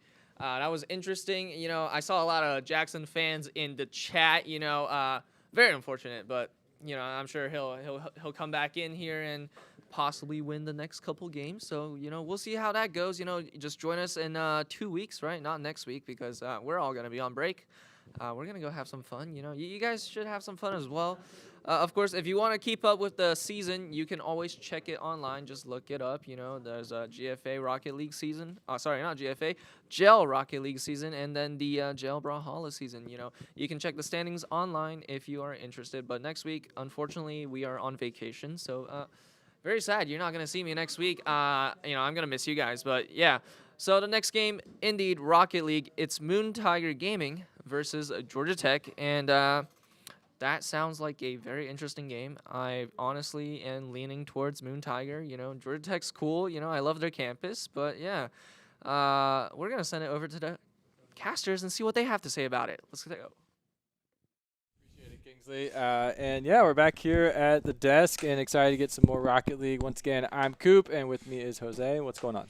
Yeah, some interesting matches there from Yeah. from Brawlhalla. Some pretty cool matches to watch. I'm just excited to get back into some more Rocket League here. Of course, we have Maroon Tiger Gaming versus Georgia Tech, so it's gonna be an interesting match for sure. Yeah, pretty excited about that one. We also, there's other games that have been going on tonight with some of the other teams, and so we got a little bit of score update. So Georgia State has played as well, and they won 3-0 against KSU Royals, another KSU team. Nice. And then Bruton Parker did some work against UNG, a 3-0 there. So the Brooms are getting some work tonight, and so we'll maybe, who knows. I think this matchup between Maroon Tiger Gaming and Georgia Tech is going to be a little bit interesting, a little bit different than what we've seen tonight. Yeah, I definitely think we'll see game swaps over. I think one will win, maybe one will win two, then one wins another, or they just swap games consistently. I definitely do think that this is not going to be a sweep for either side because they're pretty evenly matched teams here. So I think we're going to be getting some really good Rocket League matches, and I think it'll possibly go 4 or 5 games for sure. Yeah, I mean, it could be pretty fun. This one, again, we talked a little bit about these teams.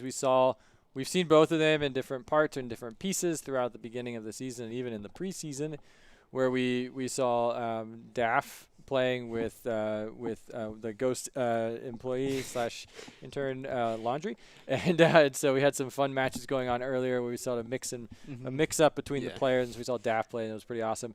And we saw GT in the first season, Yes, or we the season opener. Yeah, the season opener against KSU A, I believe it was. Yeah. So. No, like you said, Daff is, he's very skilled at the game. I think he's going to bring a lot for their team against Georgia Tech here. But Georgia Tech is not one to just, brush off. I think this is going to be two very evenly matched teams, and both are going to bring their all for this match here because they're both going to want the win, obviously, because there's a prize pool on the line. Yeah, there's a prize pool of $500. Top two are going to go play LAN, and they'll get to play for a piece of that prize split between those players. So let's just talk a little bit about what we saw at the beginning when the first rounds of Rocket League tonight. We saw Oglethorpe, we saw KSU White. It looked 3-0 on the, that's what it'll say on the leaderboard. But those were some pretty fun games, especially that third game. Oh, no, yeah. That third game, definitely because it was the closest score-wise and also just the best defensively and offensively from both teams, being able to really defend, especially, what was the name, Smoobs or whatever his name was? Psalms, yeah. He was, always there defensively for KSU, but again, Oglethorpe just with that pretty strong team. But it was very evenly matched, especially in that game 3, and it was very interesting to see how they were both able to defend very well against each other. Yeah, and I'm curious to see how these two teams, maybe they watched a little bit of that gameplay, and to see how they play on the pitch. So some of the stuff we saw was Oglethorpe was dominating early in all 3 games. They got kickoff goals and then another goal. I mean, in each of those games, they had 2 goals before the minute mark. Yeah, which is absolutely crazy. They had I think it was in the third match, they had 2 goals in the first 9 seconds. Yeah, it was which crazy. is absolutely crazy. So yeah, it seemed like there's something happening with KSU in the beginning, first minute, whatever. But then it was after that they just somehow flipped a switch or something, and defensively they were just absolutely crazy. Yeah, it was very interesting. Yeah, KSU was able to turn it on towards the middle of the game, but ultimately it ended up in a 3-0 against them. But I think when it gets down to these two teams and this matchup, that we're going to see some pretty nice, pretty close games. Even if this one is a sweep, I think are going to be really fun to watch no matter what. For sure, I definitely agree.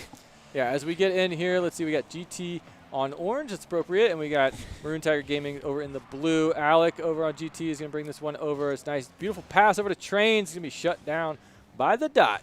And Kiwo is coming in with the Dot's coming in as well on that drive. Straw Hat Eclipse, love that name. Sends this one into the corner, and the cross is in. The defense isn't quite there, and Alec is going to get the first goal for GT 36 seconds in.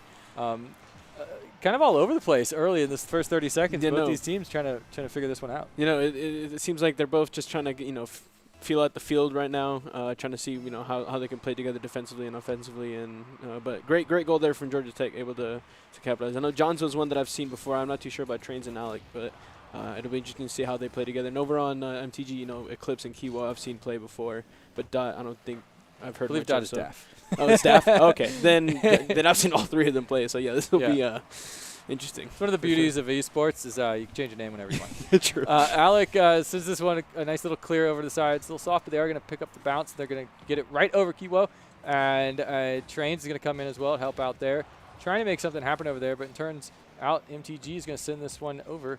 Dat running around in the corner with the cross, and not enough power to get that pass off, and there was no one from MTG to pick it up as well. We are over in the blue side. We've got a double commit in the corner. Up in the air, challenge, 50-50 Trains is up there, brings it down, Straw Hat Calypso sends it into the corner where Alec is there. We just saw them get that nice goal, and now they're trying to get another, can't get the double touch. It's going to sit there. Daft's going to pick this one up and move it downfield. Yeah, you saw that little demo there trying to capitalize. Oh my gosh, Alec, what a save. Just saved Georgia Tech right there from MTG trying to attack. What a save. That yeah, was right beautiful there. positioning. Alec, way to be there. Sends this one down. The ball's not moving too fast. It's going to be a nice pickup by Daft. Dot. Bring this one over into the orange side.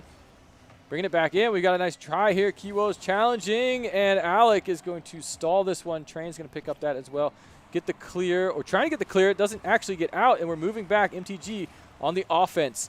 But the brick wall that is Georgia Tech, all three cars rotating in to defense to help stall this one out. Daft, though, oh, they do get this. I think that was a little bit of an awkward double touch, but they get one in the end, and that's going to tie us up on the scoreline. Yeah, what a nice bounce there, Daft, there to able to get by the entire defense, just nicely tap it there in that upper corner. Like a triple touch, quadruple Yeah, touch. no, he just went like this on it. He just like bounced a bunch back and forth between the wall and himself, and then able to just get in the top corner. Just stay there and just be there to ping pong that ball Exactly. into it. Oh, Daft almost tries to get one, just goes a little bit too wide. Alec there. They can't get the clear. They got to get this out of here. Gets the reset on the tires, but they just don't have the power to get this cleared, and that's opening things up for MTG to try to get another one on the board. They do get this one out.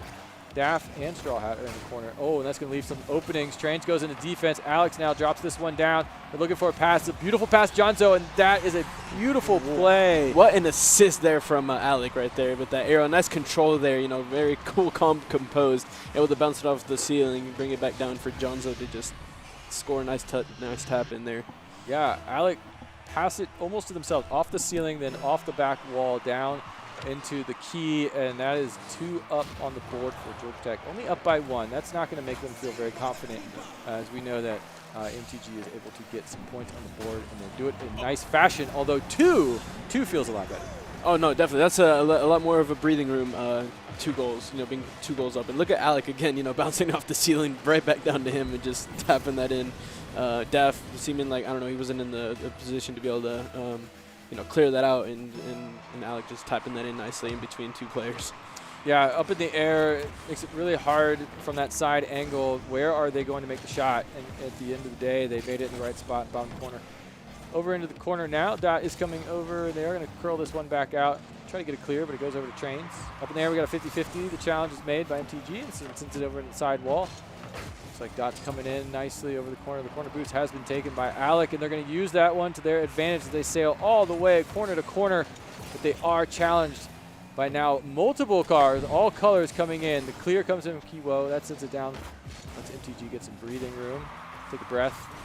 That's the space and time Alec needs to make a play. Sends the pass over to Jonzo. Jonzo coming down in the corner, rotating back. And this one's going to be all MTG, but they stall out right there. They just don't have the momentum to bring it on home. Yeah, no, definitely not. From what I've been seeing, it seems like Georgia Tech has been able to maybe rotate a little bit better than MTG in this situation, and also with the taking advantage of the boost and knowing when to use it at the right time. It just seems like Georgia Tech's been the stronger one at this point right now in this game 1. Yeah, the rotations are on point. We do see Dot cut on that rotation. They get the pinch up against Alec, and that sends it into the other side of the corner. Straw Hat now with the little bump tap, sends it over. Alec stalls, but it sets things up Kiwo. Kiwo sends it a little bit too high. It's up in the air off the top backboard, and there you go, coming in sailing from maybe midfield to pick this one up. Yeah, Kiwo off that backboard there, and then Daft just flying in top speeds and just able to tap that into the upper corner. Yeah, what a goal! Talking about beautiful read geometry sure. on that one. I mean, just Another mathematician. Another mathematician, yeah, getting the protractors, the rulers out, and making some things happen, seeing some math on the field. That brings the deficit just to 1, 30 seconds left. Now's the chance for Tiger Gaming to turn it up here, crank the boost. We get a bump. That's going to send Dot out of position. They are able to rotate back here. He's got this one. He's moving towards the wall. He's going to try and get that ball aerial. He's going to fake me, which is awesome. Sends this one into the corner. Alec gets the clear, brings it down to Kiwo. Only 10 seconds or so left to go. Jonzo misses that one, opens things up. Dot sends this one over. It's a beautiful pass to Straw Hat. Straw Hat over into the corner to Kiwo. Kiwo's not going to commit to that one. Instead, they're going to rotate off to the side. Gets a little bit of a bounce. Triple zeros on the score line, and that's going to bring us down for game one. Hard fought, but earned and won by Georgia Tech. Yeah, no, very hard-fought match from both sides, but obviously Georgia Tech able to take this game one. It seemed like in the beginning of the game they were both kind of just playing it slow, kind of just, I guess, trying to feel out the field and how to play, not only with your teammates but also against the other team, trying to, I guess, because the first games are always like trying to strategize, see how the other team plays and how you can come back in game two and possibly even game three on what to do differently defensively and offensively, regroup, re-strategize, and try and get the strategies down on how to, take a win over the other team. Yeah, I mean, it came down to the wire there. I could see if there was maybe 30 more seconds, 20 more seconds left. Maybe they could have tied that one up, but a little too little, too late. But I'm really excited to see what MTG is able to do in game two now that they're a little bit warmed up. And Georgia Tech, I mean, they had to really fight for that one. They really did. Georgia Tech always seems like they're in those kind of situations where they have to just fight a little extra against the teams that they're playing against. But it seems to have worked. Right now it's working against MTG. So let's see what both of these teams bring for us in this game too. Yeah, game two starting off. So far, not quite like our first couple matches. We haven't had those early scores yet too much. But we'll see where this one takes us. Oh, we get one right in the front of that blue side goal, but they are able to get the clear and send this one over to the side. Kiwo is going to bring this one down. Alec rotates in a nice spot. Oh, it's a cross in front of the goal. It's dangerous, but nobody from MTG is up close enough to capitalize on that. Dot now rotating down on defense. They've got some boost in the tank. Kiwo is going to move up there. They also have a ton of boost, so they got a lot of boost over on MTG. They're making a drive here on offense. Sends this one into the corner on the block. Alex now still committed to getting this ball out of there, and that might cost them. In fact, it's going to send things going. Alec cherry picking up in the front, sends this one over. Jonzo is there too. We do get an MTG clear, and I thought that was going to be GT's first goal. Definitely could have. I mean, it was there. It was a 2v1. You thought that Georgia Tech would score, but then Dot was able to get back on defense and help out there a little bit and clear that ball. Trains now crossing over in front of the goal. Kiwo sitting in the goal, and we're going to see what Georgia Tech can do. They can't. Demo comes in. Dot is off the pitch, and that's going to open things up. Jonzo gets in the air. Kiwo challenges. Alec standing, jumping, aerial, and flying, and takes it from standing to flying all the way into the goal. Well, that was a hard stop. It moves the whole way down the field. Yeah, that was just precision control there with the twisting aerial right there from Alec, and just you could see that he was very calm, composed, and just knew what he was doing there the whole time. Just carried it in, almost like a layup. It was. He laid up himself. Yeah, just walked it in. Hard to defend against. I mean, you think momentum and speed is helpful, and it is, but sometimes off speed, you're just not sure. What are they going to do? They're going to try and flick it. Well, they can't. They don't have the speed, so he just walks it in anyway. Shot is a little bit wide. Trains. They got a bad read on that one. That would have been an own goal. We see here Straw Hat's going to rotate out to the center, try and pick up a pass. Now they're going to rotate back on defense. Dot, double commit in the corner, gets this one, sends it from left to right, gets demoed in the process. Nice little play by Jonzo. Is going to take Dot out of the game for a few seconds here, and that's going to open the goal, but the bounce is too good, and that's defense for MTG. Thanks, Gravity, for keeping that one over the top crossbar, as MTG is a little bit on their back tires now after that goal from Georgia Tech. Yeah, in that situation there, Georgia Tech, if he would have just timed that a little bit better with his flying, he definitely would have been able to get. Whoa! What a goal there from MTG. Kiwo coming in and scoring a very nice goal there. Yeah, look at this. Dot over on the side. Slams this one down in front. Oh, Kiwo. Oh, very good, very good. Uses the whole top of the car and gets in and ties things up for us. With 2 minutes 38 left. It's going to be interesting to see where this goes here. Yeah, kickoff's going to go Dot's favor. And for MTG, it's going to slowly fall and bounce down. Kiwo's going to stall that one and keep pressure in GT side. Straw Hat rotating over. Trains decides to challenge this one in the air. It's going to be a nice pass into the center, but the redirect's not there, the deflection's not there, and it's not going to pay off for MTG, though. That looked very, very close. It did look very close, and that would have been a very good situation there for MTG to kind of turn something back in their favor for once in this best of 5 so far. Yeah, we're seeing a little bit of the pressure open up. I say that, and the Trains is able to get one down.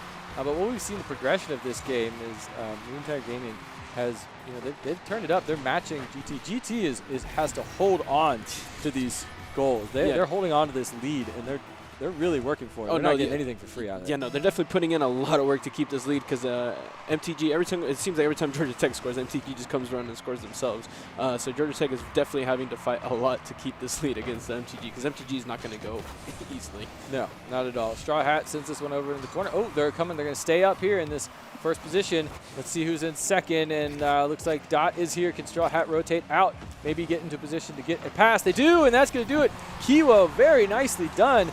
Rotates out, lets Dot get some time up in the front, and beautiful play by MTG. The second goal there for Kiwo as well, very nicely, and I believe assisted again by Dot. So it seems like Dot and Kiwo in this match right here have some really good chemistry, being able to Def assist Kiwo a lot. Yeah. Oh no! Look at that. That's what I was talking about. That's the corner boost goal. It's the trick play that tricks you for going for that corner boost, and look, opens things wide open. Hat trick for Kiwo. Yeah, that's huge. He's feeling himself right now for sure. That's just, man, the kickoff goes in your favor and you back it up. You got someone there who's got just enough room, just enough power, so that one sailing straight into the goal. Exactly. Just like that, Maroon Tiger is up by 1 for the first time in the series. That's got to feel pretty good. No, it definitely has to feel good because you lost game 1 and now you've brought it back and you're winning this game 2. And if you keep the lead, MTG score 1 more, they're feeling pretty secure. Take it to a game 3 and possibly even take that one as well and reverse this series for themselves. Yeah, I'm curious if they're going to play any different. They're not going to be able to. Because Jonzo scores. Just because they're up by 1, again, it means almost nothing at this level. It's like you're 0-0. Yeah, you might as well just assume you're always even. Yeah, exactly. Because what we've been able to see from these teams at this level is any inch, any centimeter, they're going to take advantage. Oh yeah, any mistake, even just the tiniest of mistakes, the other team will just capitalize and score. Yeah, look at that read. Players up in the air, 2 for GT up against Dot in the aerial play, making sure he doesn't get it. Nice little cross defense there. Dot sends this one over. That's going to open things up. This ball is sailing at insane speeds. We got 1 minute left to go. Basically 0-0. Kiwo with the shot. It's off the top. Alex can block this one. Straw Hat in the air. Tries to get a bump. That's going to actually help as Alec has to stall out. And Jonzo and Alec are both double committing. The ball is floating in front of TG goal. There's not enough boost in any tank. Anyway, to get that in, and that was just sitting there. Georgia Tech missed an opportunity. They were just a little bit too far away to make things happen. Yeah, that was definitely their opportunity right there to take the lead, and I think that if they would have scored there, that definitely would have been game 2 secured there for Georgia Tech. Yeah, but instead we're getting down to 10 seconds. We might be hitting into overtime. Neither one of them want to go that route. GT Train sends this one over. It's going to be blocked back, but Alec is waiting for it. It's the opportunity they would like to see. Alec, they are stalled out right in front of the goal, trying to get that last second goal to not go into overtime. And here's another opportunity. Shut down. Alec first Dot in the air, and that brings us to overtime number 1. Which is the first time we've ever seen overtime in this series, in this league tournament so far. Yeah, this sudden death. I mean, we'll see what can happen. There was a crazy overtime a couple of weeks back. I think it was UGA and Oglethorpe, which we didn't get to 5 see. minutes. Yeah, exactly. We'll see if this one goes this long. We'll see what happens here. Straw Hat's going to send this one over Kiwo. Beautiful pickup. It's on target. It's just off to the left, but that was a great setup. Both those players try and seal this one and knock down. Straw Hat again sends this one over and sailing. Alec and Trains both have to get a touch on that. Another shot, 3 shots back to back to back in the last 10 seconds. Maroon Tiger Gaming, they want this game 2. They are not letting up. They're definitely not letting up. And that shot there from Kiwo, that would have been a beautiful, beautiful goal there. Nice play for sure. And MTG, it seems like right now they want it more for sure. Yeah, they want this one. They've been relentless. They've been far up, but they also have Dot back on defense. He's going to try and stall this one. He doesn't get a pinch, doesn't get that thing out of there. Trains is set up, and he's going to get this one right in front of the goal, but he can't make it happen. And he's going to now actually help and get the clear up and off the ceiling, down in front of the goal, but there's nobody there to assist. All GT ran back on defense thinking it was time to regroup. Instead, We see a, oh my God, an almost soft dunk lob coming in, but they can't make it happen. And now it's an opportunity for MTG coming in with a shot, but it's been blocked. Kiwo with a great attempt. Man, back and forth, but this overtime is all Maroon Tiger Gaming. Up in the air. Now we get flying into the goal. This might be the opportunity. Jonzo up in the air, challenged by Straw Hat. Octane on Octane. Up into the corner. Dot can't get the clear. And now Kiwo's going to have to make some moves, get this one out of the blue side of territory. This has been an intense overtime right now. Honestly, we're a minute 50 in, and oh my God! Oh, and Jonzo scores with a minute 53 into overtime for GT to take game 2. Oh, wow, what a goal. Kiwo so close to saving it, but not being able to get there in time. Not enough boost. Man, Wow. that was crazy. What an overtime. Just back and forth, both MTG and GT trying to score to make this game 2 in either one's favor. And finally, Jonzo able to score there with a minute 53 into this overtime. Yeah, and look at the stats here. Was that 11 shots Yeah, from 11 MTG, shots. from Maroon Tiger Gaming? I mean, they were relentless. I mean, heck, half of those could have been in the last minute of overtime. I mean, they for sure. turned it up. They did. And just like we were talking about before this game, no matter what the end of this matchup says on the scoreline, we anticipated some insane games, and we're getting delivered. Yeah, we're getting delivered from both of these because obviously we're going to get that because both of these teams want to win. So they're definitely just going to be delivering gameplay that is above and beyond, especially also because of where these guys rank in Rocket League. They're all super talented. Oh, super, super talented. I wish I was that talented in Rocket League. Yeah. But yeah, it's crazy game 2 here. MTG, like you said, just relentless, trying so hard to take a game because they know that they need one to stay in this, and they just won't let up. No, they're not letting up. They showed us that when the pressure's on, they just need a little bit more in it. I mean, there's just no more boost. Yeah. That attempt by Kiwo just didn't have the momentum.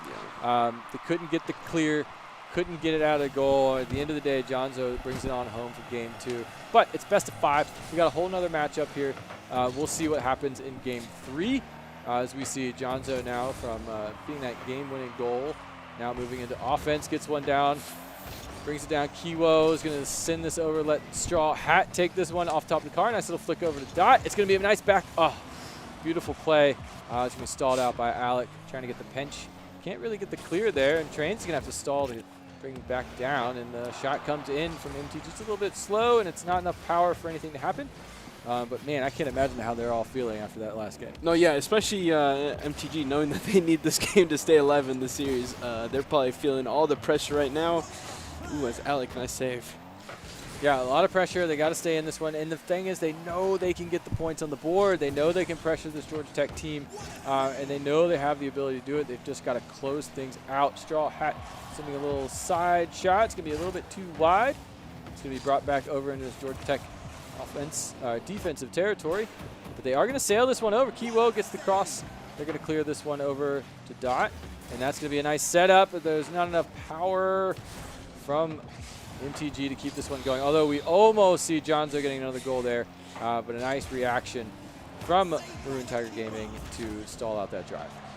Yeah. MTG, pulling out everything right now. Definitely, they definitely need to maybe step up a bit, I guess, against Georgia Tech with the defense, just so that Georgia Tech, doesn't capitalize on anything, any tiny mistakes that MTG might commit, so that they can, and just step up offensively, score more goals, just to solidify a victory in this game 3.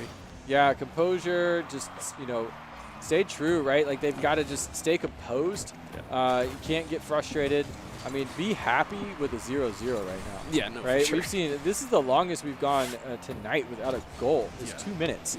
And that means they've been playing nonstop, just on, fired up, adrenaline ready. And no, yes, can he get it? He's trying so hard.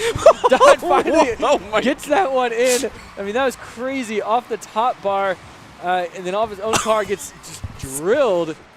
Oh, man. Nice little backflip there, touch, to be able to make sure that thing went in there, because that was so close to, GT could definitely, could have saved that, but, Daf able to get up there and just do that nice little backflip touch to score. Yeah, in a tough position, too, because at any point, Dot could have knocked that one out of the goal. Yeah, exactly. I mean, that was not a free goal by any means. That was Dot's goal to lose. Yeah, that backflip, he could have actually just hit it out instead. Yeah. He's going to get oh my another God, one another one for Dot. Way to play, way to hit the brakes, way to turn around and get 2 on the board. I mean, turning things around completely here for Maroon Tiger. That touch there from Kiwo from that touch there from Kiwo definitely helped Dot get that nice open goal there. Yeah, huge momentum shift. Maroon 100. Tiger We've gone Gaming completely coming the other out way. swinging in Game 2. They did not like the outcome of that overtime. They want everyone to know in Georgia Esports that Maroon Tiger is here to show up. We do see Trains, though. They are able to get a nice little read on that one. The clear can't come out. Little redirect off the top bar, and Trains in the perfect spot. Just to completely shift the momentum there. Yeah, and Eclipse just not able to, probably didn't have enough boost, wasn't able to react fast enough to get up there and defend that. And so, yeah, you see Trains there scoring a nice goal. Yeah, and that's probably changes the mood. No, for These sure. 3 players for Maroon Tiger, as they were up by 2, and that probably felt pretty good. Now that is only 1, and we saw them up by 1 earlier, and Georgia Tech was able to get us tied to 3-3, and that brought us to that epic overtime. We'll see if they can hold this one, or I bet they would love to get another one on the scoreboard. No.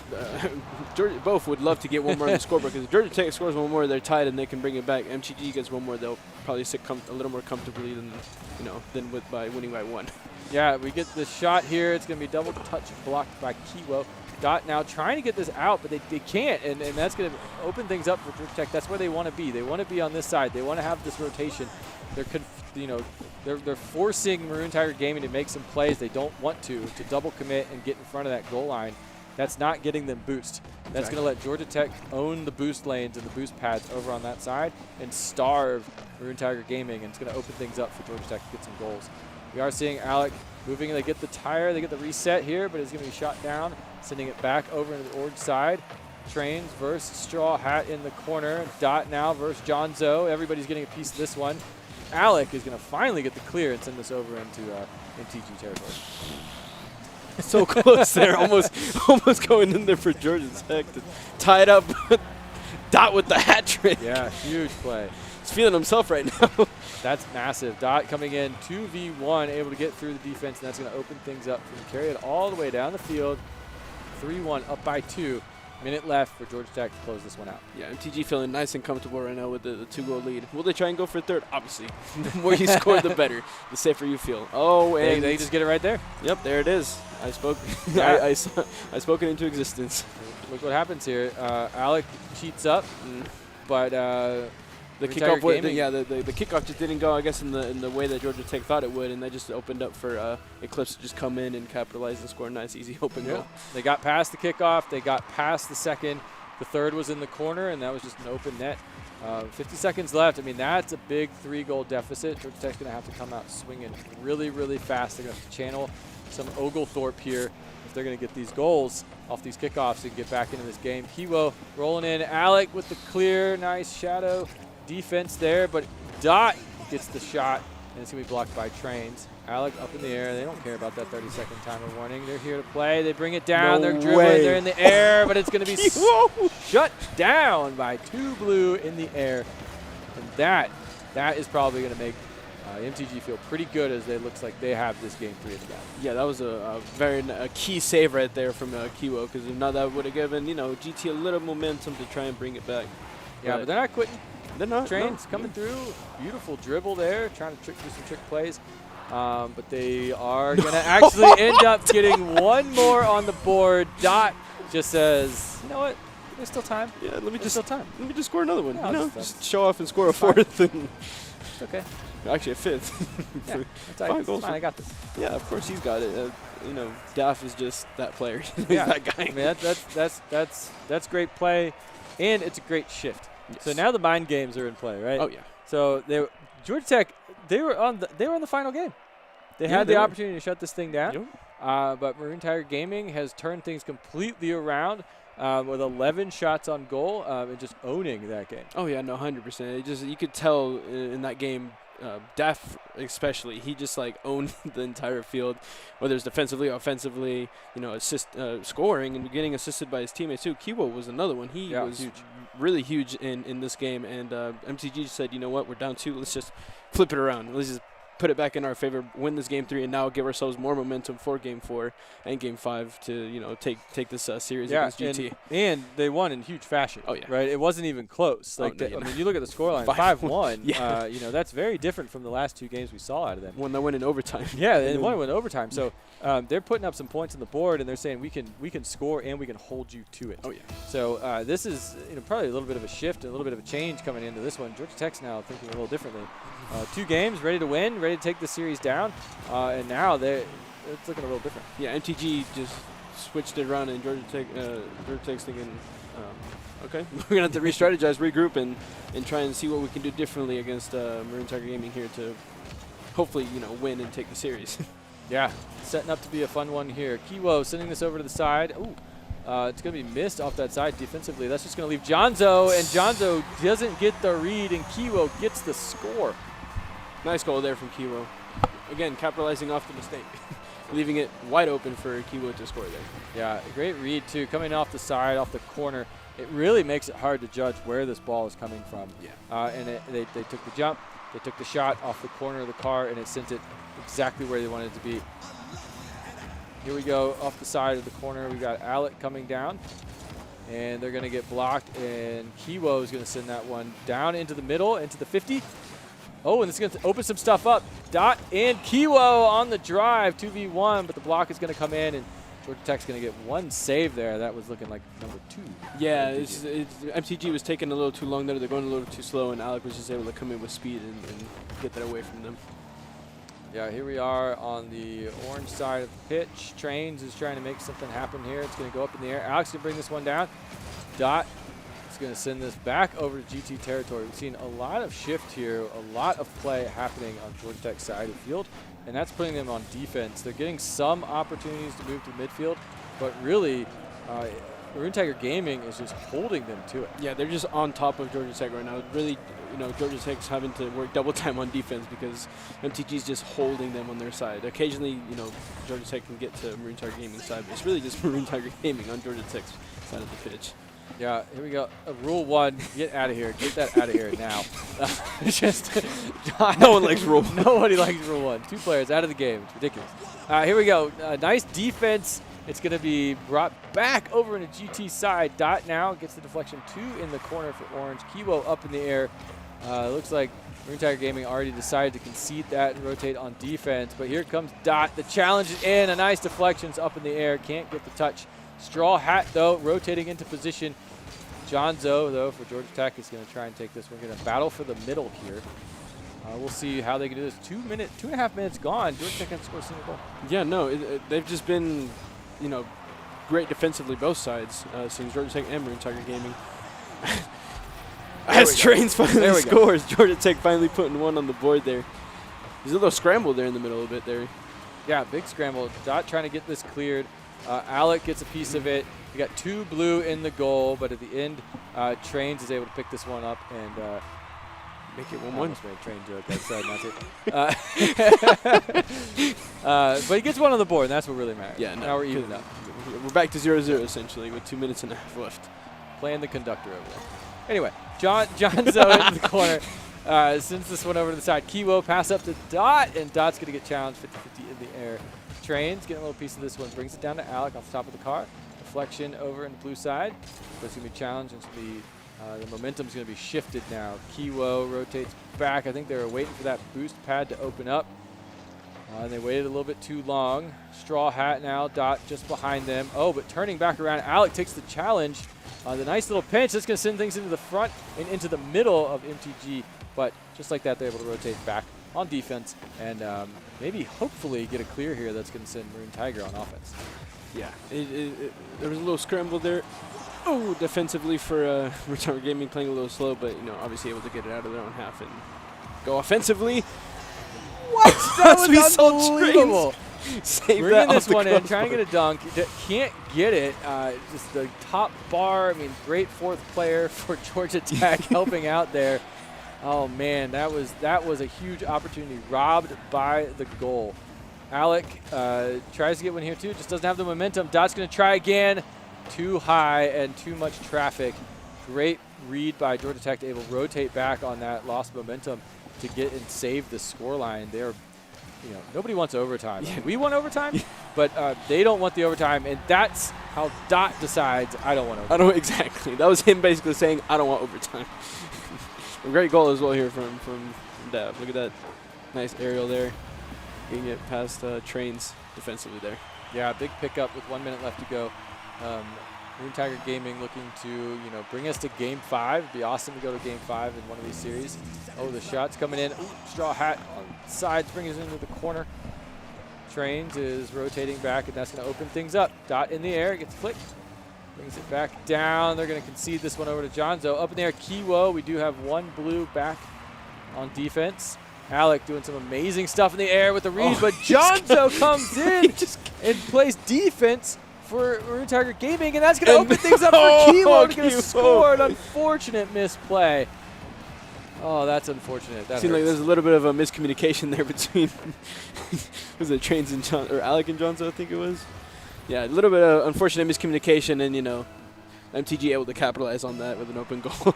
Yeah, taking that inch and running it all the way down the pitch. That's a big pickup here. I mean, 30 seconds left to go, down by 2. This looks a lot like Game 3, where Georgia Tech just couldn't get back. This is about what the score was in the same time as last game as well. So it's kind of almost like a copy and paste. Yeah, I mean, Maroon Tiger Gaming took a couple games for them to turn on. Now it's an endurance match. If they get this one, if they can get another one here and seal this one. But, I mean, going to Game 5 is huge. Both these teams, all 6 of these players have just been on. The adrenaline rush has been rolling. They're going to get about a minute here to calm down. But I bet they'd like to actually have that energy level cranked because now they have to go all the way back down, start back over, and see who can win this series. Yeah, because we started with Georgia Tech with the first 2, and then now we've switched over to MTG with the last 2. And so for this final game, it's going to be, winner takes all, and it's going to be interesting to see, how Georgia Tech and Maroon Tiger Gaming take this Game 5. What kind of new strategies they're going to take in. They need to look at what they did bad and minimize that. Look at what they did good and bring more of that. Both sides. If you're Maroon Tiger Gaming, you're thinking, right now we got momentum. This might even be for us right now, but they still just can't take Georgia Tech lightly because we've seen what both of these teams can do in this game, and so it's going to be a really good Game 5. Honestly, I think it's going to be a really good one. Yeah, both these teams have showed that they can go the distance. They've got the skill, the talent, the ability. We did see 2 great games, or close games, but really, at the end of the day, Georgia Tech was pretty dominant, especially in the first game. The second game, they won in that overtime endurance race. But, man, it really turned the tide here when it came to this 4th game, 3rd game. And now we've got the 5th game, and it's all on the line here as we've got the final matchup of this Game 5, this best-of-5 series. And, I mean, this is a good one. It's going to be a very good one indeed, and I can't wait to see what it entails. Yeah, big shot coming in early. It's going to be blocked and deflected by Georgia Tech. The saves, the defensive plays from both these teams, even though we had some pretty high score lines, just some amazing saves. So looking forward to watching those in these clips because we've seen some of the replays, but I imagine there's going to be some good ones here too. Capitalize, though. Trains capitalizes off that backboard deflection and opens things up for Georgia Tech. He's been a frequent name with these, bounce goals. That one bouncing off the sidewall and then him just, nice easy tapping. He's been a key name in those kind of situations in this series right here. Oh, yeah. Trains has been huge. Just running, being the conductor. Just making things happen. We've seen a lot of assists come out of that. We've seen Jonzo up in there as well. But Trains is really turning things on here. These last couple games. Jonzo off the sidewall. Kiwo's going to challenge. So is Dot. Both challenging. I don't see Blue. There's Blue rotating back on defense. Up in the air. Last man challenging. And they are going to stall this one out. Now we've got 2 in the corner for the Blue. And that's going to open up a shot here from Jonzo. The follow-up from Alec. It's going to be blocked by Straw Hat. And Georgia Tech is trying without seizing. But look who comes back through. Trains out of the tunnel. Gets another one on the board. That was a good one. Yeah, Alec there, nice way to just bring the ball down, and then nicely timed there from Trains to just come in and fly and put that nicely up into the top corner there. Yeah, just relentless, right? It looked like that was all defense from Maroon Tiger Gaming, just turning it on. But They lost the boost game, they lost the possession game, and Georgia Tech was able to just finally come through and get another one on the board. Kiwo up in the air, challenged by Alex, bring this one down. Trains, once again, we've seen that name quite a bit this evening. Dot, though, is turning this one on. This one's just sitting there. Oh, no, bad flick is going to send Straw Hat all the way into the goal on the wrong side. Trains going to run this thing down, bring it into the goal. That's a hat trick for Trains in this final matchup. Man, Kiwo there, just that, that timing was not right. It wasn't on his side right there. He wasn't able to, boot that to the side, and then Trains just, dribbling it all the way to the goal there. Yeah, Trains is coming through. Pull the whistle. You got to get out of the way. This guy is just on fire right now.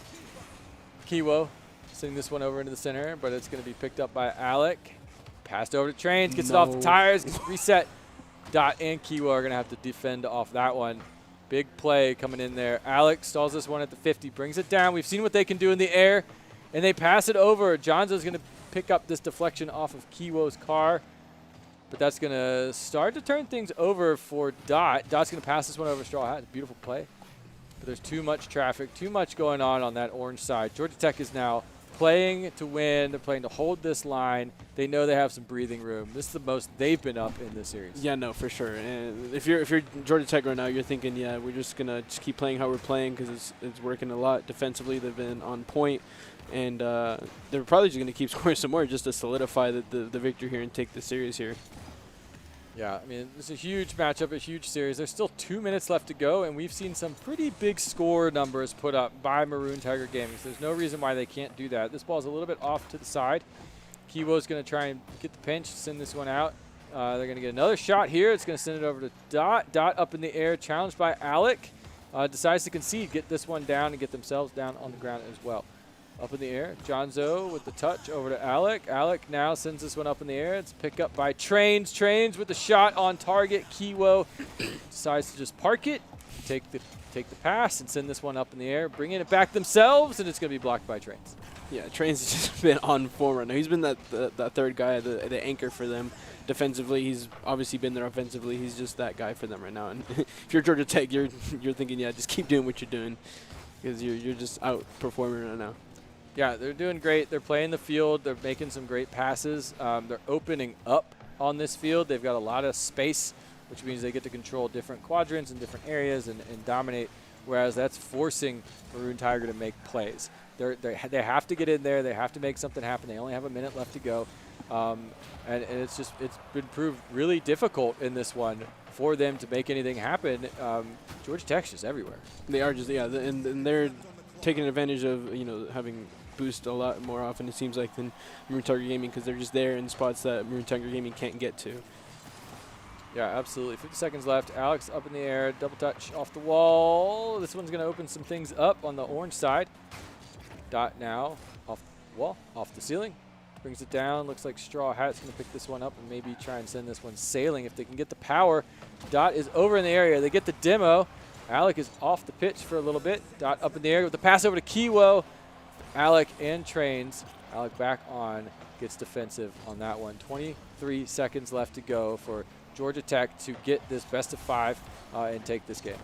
Yeah, it's been an incredible series right now. These games have been crazy, and Eclipse with the shot hitting the crossbar and going in. What an impressive shot there from Eclipse. Yeah, this one's one Trains just puts it in the wrong spot. Unless you are Eclipse, and they're going to put that one right smack in the middle of the goal. 13 seconds left. We've seen some really quick goals in this entire evening of Rocket League. We have. So there's nothing to say that it's not possible. Dot, especially from this guy. It's a deflection right off the car. They're up in the air, and I can't get control of it. They're trying everything they can to get something on the board to try and get a kickoff, but it's not going to happen for them. And Georgia Tech's going to take that one, but they had to earn it. No, they really did. It wasn't easy. I mean, obviously they got the first 2, but then you had Maroon Tiger Gaming take the second 2. And so, I mean, they definitely had to grind for this match. Like, it was not easy for Georgia Tech. Games went either way, and it was impressive for Maroon Tiger Gaming. Great effort, great series. We went all 5 games as I predicted. It was yeah. It was very good. This one went the distance. Very good series. I like how the broom didn't come out for this one. We put it into the storage and left it in the storage locker for this match. We got to see 5 incredible games from both teams. Yeah, Maroon Tiger trying to get that reverse sweep, and it was so close. I mean, they crushed it. They did. In games 3 and 4, but just not enough gas in the tank, and Georgia Tech was able to turn things on and just really drive it on home. So huge play. I mean, just great games overall. Even in the first set of games we had with Rocket League before when we first kicked off the night, even though it was a 3-0, still some really great games. I'm excited to see more out of KSU White and then KSU Royal, another team that's in this season as well. But we got a lot of great Rocket League tonight. We had a lot of great Brawlhalla. I mean, that was incredibly fun. It was. Just overall, a great night of action from Georgia Esports League. That's going to wrap it up for us over here at the desk. Let's go send it back to Kingsley to see what's going on the other side of the world. Yeah, so lost the game, yeah, for sure. That's just what happens in life. Sometimes it doesn't work out, and there's unexpected events that happen. Could be another person. Anyways, that's it for us. Thank you for joining us tonight. Thank you so much for playing with me, Noah. How do you feel? Why? Yeah, speechless. Anyways, we're just gonna take this and he's gonna process his losses today, and I am gonna celebrate my victory. For destroying his life, I guess. And that's it for us from thousands of miles away. Yeah, Noah, you like that? Anyways, thank you guys so much for joining us for week 3 of the Gel, Brawlhalla, and Rocket League seasons. That was a very great, entertaining game of Rocket League. We went to game 5. That was amazing. We had like no game, no challenge. For like Brawlhalla, it was like all sweeps. So good to see some, difficulty in Rocket League. But yeah, it's late. Go Studios. Come check us out. We're here in ATL, and that's it for me. I'll see you guys in like 2 weeks, maybe. Yeah.